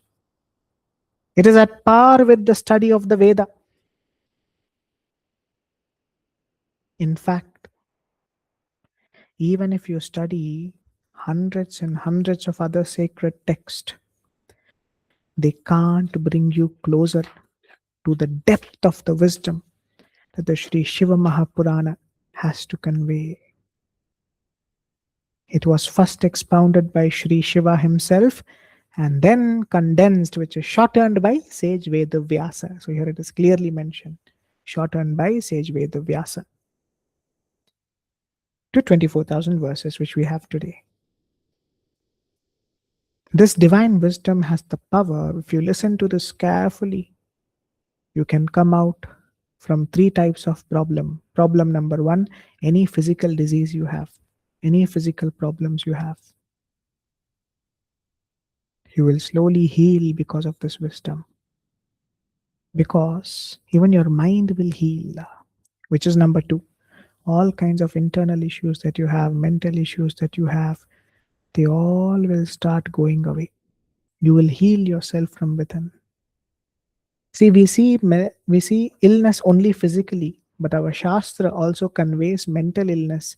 Too much of imagination, too much of unwanted thinking, worry, thoughts that this will happen to me, that will happen to me. People become depressed, depression, anxiety, whatever problems you have.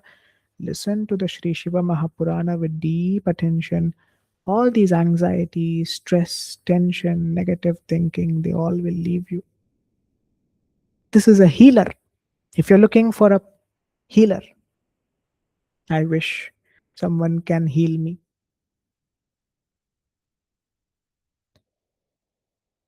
I wish someone had the power to help me overcome anger, overcome greed, hatred, negative thinking, overcome disease. Whatever problem you have, dear sincere seeker, the healer is Shri Shiva Mahapurana. You will heal. That is what he is trying to convey. Shri Sutta, the sage, says this wisdom is a healer. It will purify you from your physical diseases.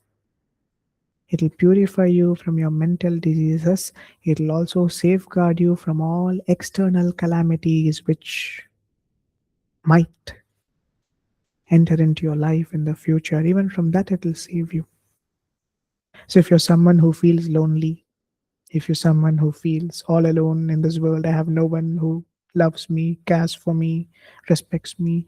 If you're someone who's depressed, who's anxious, who's hurt, who's pained, you know what you're going through. You know what is your obstacle. You just listen to this. And I told you how to listen, right? Look at the beautiful image of Sri Shiva. How wonderful he looks. Who can stop looking at him? Anyone will fall in love with him. Look at the beautiful Shiva Linga, or the symbol Om that you see here. See, the sages say this has the power to relieve you from these calamities. In worldly language, if I convey, this wisdom will heal you. Listen to this with deep focus. You will heal. Automatically, you will heal. So you don't have, if you're looking for a getaway, I'm tired of being in my house. I wish I go to a different city, different place, travel. The Shri Shiva Mahapurana is your greatest travel buddy. Listen to it. You will travel to all different loka, to all different personalities. You'll learn what did Shri Brahma do, what did Shri Vishnu do, what was happening in that realm. Like this, the wisdom itself will make you travel. That is what he says, and finally he says that this is the culmination of all divine wisdom. It is the best among all Purana. This wisdom will help you to attain liberation, moksha. So these are the first two chapters, what we learned today. The main wisdom, what we learn from chapter 2 is that the Shiva Mahapurana is a healer. It will heal you. You want a break in life, you want a change in life, whatever you're asking for, this wisdom will give you that. So listen to it with deep attention and deep surrender. You will see transformations within.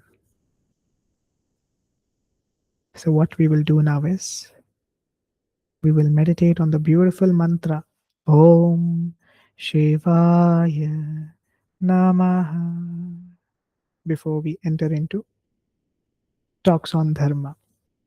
And remember, I'll make the talks on Dharma more simple. Don't worry, you will not be becoming negative as you listen.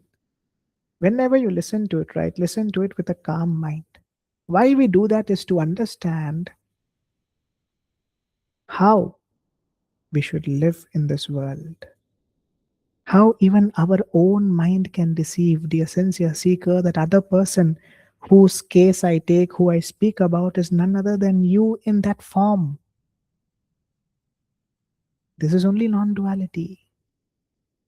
All these cases which we see of the world, it is us in that form. So how can we save ourselves in future?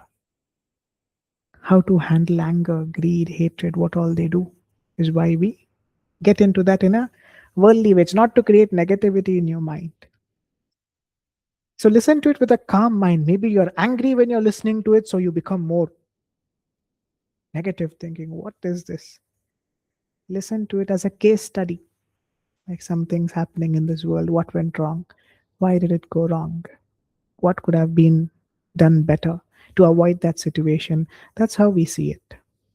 So now let's begin with our meditation before we get into talks on dharma. Remember, it is not done to make you negative, it is just done for you to understand how better can we handle situations in life without overcomplicating things.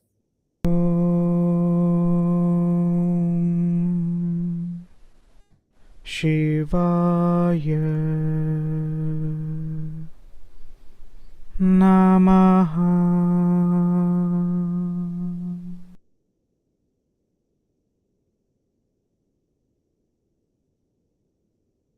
Om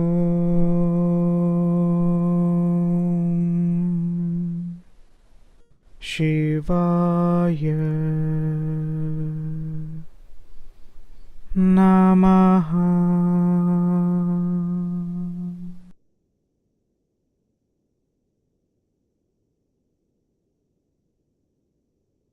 Om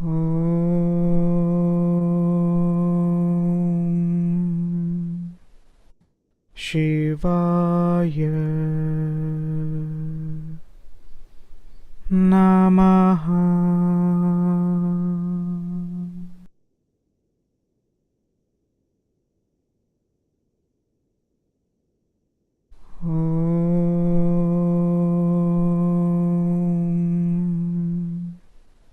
Om Shivaya Namaha.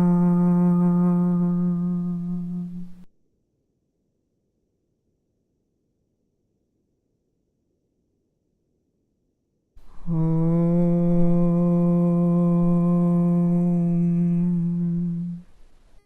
Shivaya Namaha.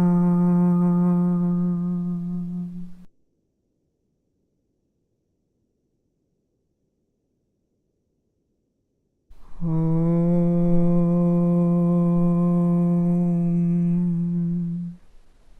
Shivaya Namaha.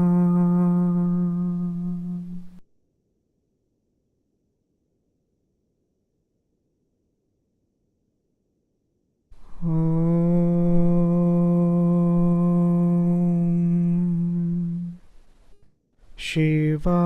Shivaya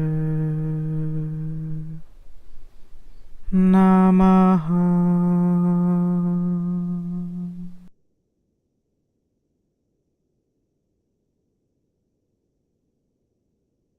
Om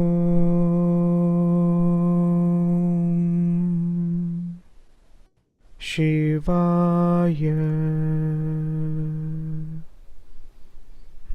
Namaha.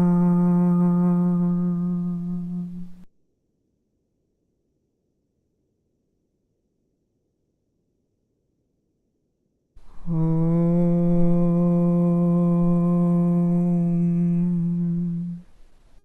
Shivaya Namaha.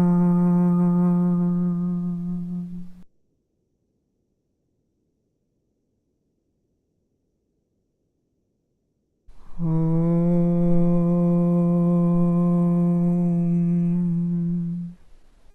Shivaya Namaha.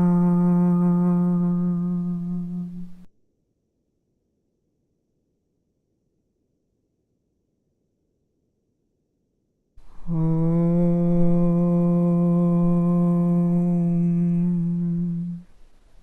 Shivaya Namaha.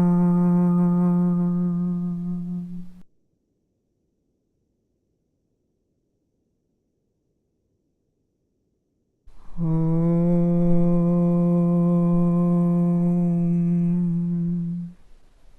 Shivaya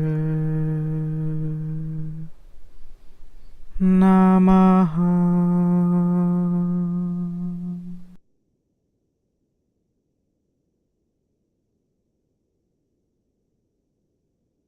Om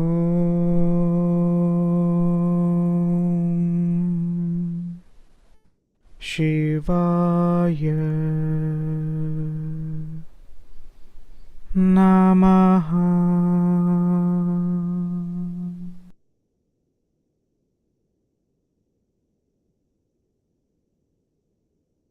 Om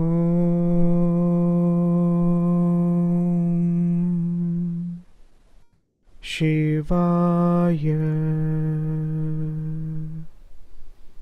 Namaha.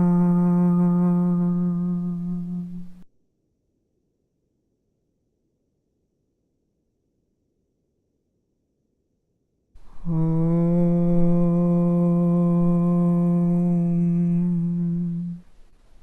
Shivaya Namaha.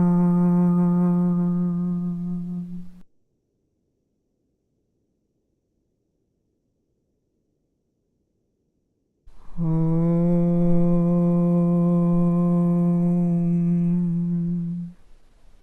Shivaya Namaha.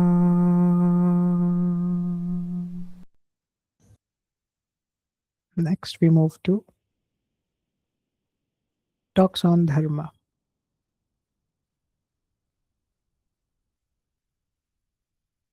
which is today we will see much more simpler situations and scenarios on how the law of Prakriti works. In most of the previous sessions, we would have seen how what is the right way to behave and what is not the right way to behave. What should we do, what we should not do, how our actions have a consequence. We saw in the perspective of actions. Today we will see this through the perspective of reaction, which is one reaction here is, just saw somewhere here, yes, 6 die in separate lightning strikes incident. Now here you see Indra Devata, thunder and lightning. It's his power, lightning. They die because of natural calamity. What happens is that 6 people at different places, separate places, they sadly were struck by this lightning and they were dead. Specifically, there was a father in a village and his 7-year-old son. They went to work in the paddy fields and that place was struck by lightning and they both died. Another person, a 35-year-old father who was a farmer, he wanted to go and work in his paddy field. But since being a Sunday, his son also insisted, "Dad, I want to come with you. I don't want to be in home." Since he insisted, the father had no other option but to take his son with him. Unfortunately, lightning, the weather changed. So from morning to afternoon, the weather was good when he was working. But suddenly the weather changed and it started to rain and lightning began. The lightning had struck both of them and they both die on the spot. So here if you see, the most important knowledge what we can take from here is death.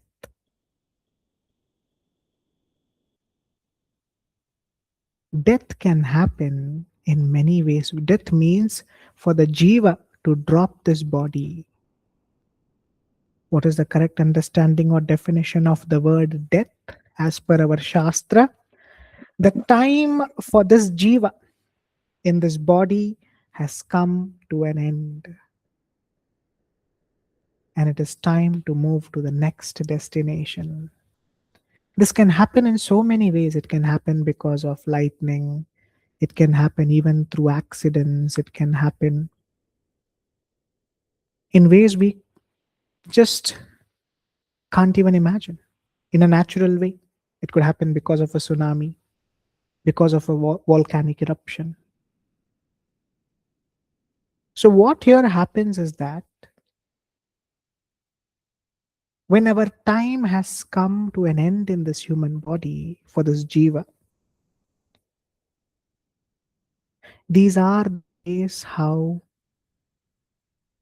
the jiva exits the body, which we call as death in common worldly language. In Shastra, the time is up. That's it. This is one of the reasons for it to leave the body. If not this, something else would have happened. If not the lightning, right? Something else would have happened. See, for example, let us say for me or for anyone, the time is still tomorrow noon. The time is still tomorrow noon for me in this body. And dropping the body can happen through many ways. Now, for every person, there is a way which is already planned. It would happen either through lightning, it could happen through accident, we don't know. So it is just the time for that person has to come to an end by tomorrow noon. And Prakriti will accordingly plan a situation and will bring an end to that person, that body. That is what happened here. What we can do from our side, or if we are affected, see, it's easy, definitely easy to say, but when you're the one who's being affected, you'll be very hurt, you'll be grieving. It pains to lose someone who's very close to us. But remember, no one here dies. We just drop the old body to enter into a new one. So there is no death here. The correct definition for this 6 die in separate lightning strikes would be 6 members dropped their old body to move towards the next. Their time had come to exit, and nature accordingly plans it. Some might question, how come the child who was just 7-year-old, that was the time for him, for that jiva to be in that body was only 7 years. It could not live till 8 or 9. And nature accordingly plans. Even that father, his time would have only been 35. So the best thing what we can do, if we are the ones who are being affected by something like this, you pray that they complete their journey and they don't move in the cycle of samsara. See, being here itself in the human body every day is a suffering. No one is happy here. Even if someone's alive, let's say we all are alive, we are here. Are we happy? We are not happy because mentally we are hurt. There are so many thoughts, so many emotions that are going through. As long as we are not fully surrendered, everyone's suffering here. So the best what we can do is pray that they don't enter into the cycle of samsara and they learn the divine wisdom and can liberate themselves. A similar incident has happened where 13 members were killed in a small tourist plane crash. So there was a plane crash which happened. Natural calamity, a natural way how this has happened. Not exactly a natural way, a mistake as well. It could have been like a pilot error. You can bring up reasons. Some will say that there was error from the pilot. He did not see properly the mountain. Some will say the engine failed. Some would say there was a leak in the petrol or the fuel pipeline. Many reasons can come up. But the end result here is the time for all these 13 had come to an end in that body. This is different from suicide. Now, suicide is something which is the most gravest thing. Never, no one should even do it or attempt it. It's very bad. It's horrible. Because in that you become a pishacha. Because your time is still there. You voluntarily hurt yourself. That is very different to accidental death, which happens through an accident or any other way, natural calamity. Here, their time itself, it was not under their control. No one drives a plane thinking, I'm going to crash my plane today. That's never the intention. No one's going to drive their car or vehicle thinking, I'm going to crash today. No. These are accidents which happen how nature plans. Our time has come. So all these 13 members, their time had come to exit the body. If not this, some other way it would have happened. It would happen individually. When you carefully evaluate, if you have that Siddhi Shakti, where you can connect with these 13 bodies, these 13 jiva, whichever bodies they were in, you will be able to understand they all would have left the body on the same day, at the same time. This is how Prakriti works. So what is death? Death is dropping of the old body, moving to the next. So we all would have lost someone through many ways. It could be through accident, could be through natural calamity. Remember, they move towards better existence. Keep them in your prayers. Like Chanchula. Remember, she prayed for Binduga. I wish Binduga gets a better life. He also is blessed with an opportunity to listen to the glorious Śiva Purāṇa. Like this, maximum what we can do is we can pray for them to have a better existence. But as per the Shastra, their time had come to an end in that body.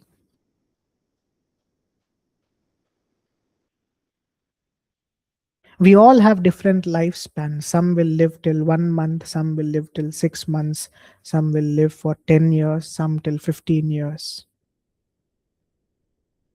Some even while walking, you might have thought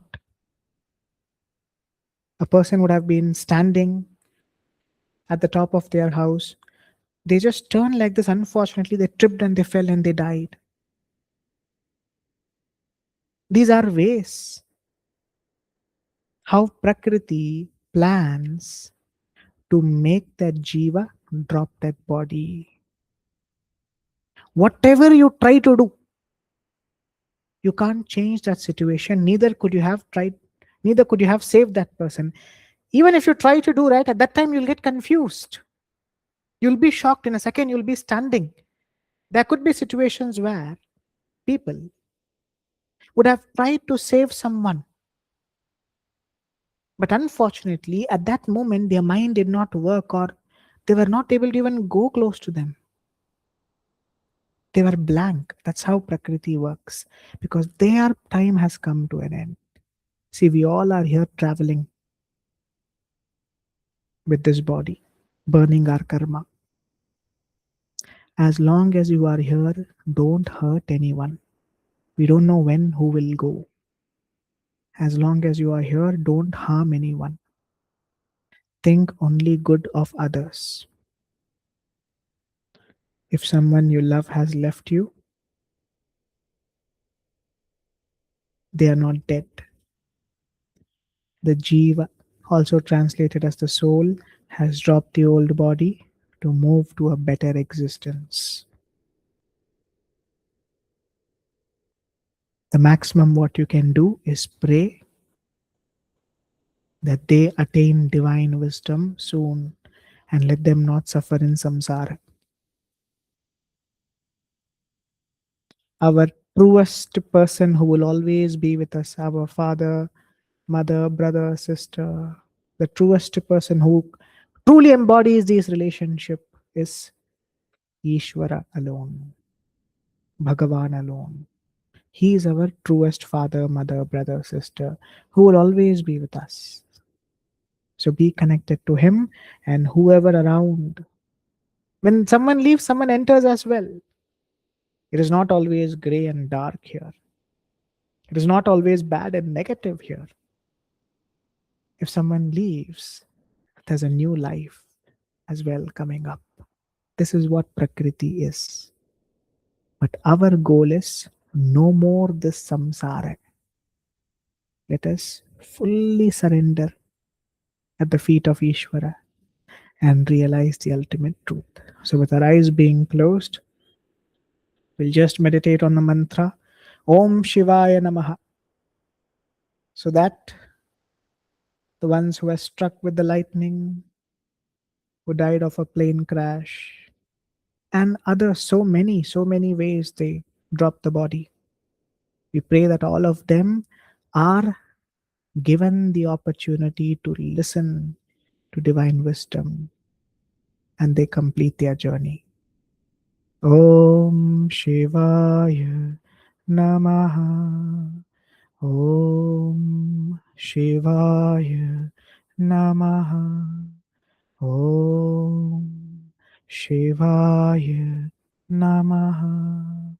Om Shivaya Namaha.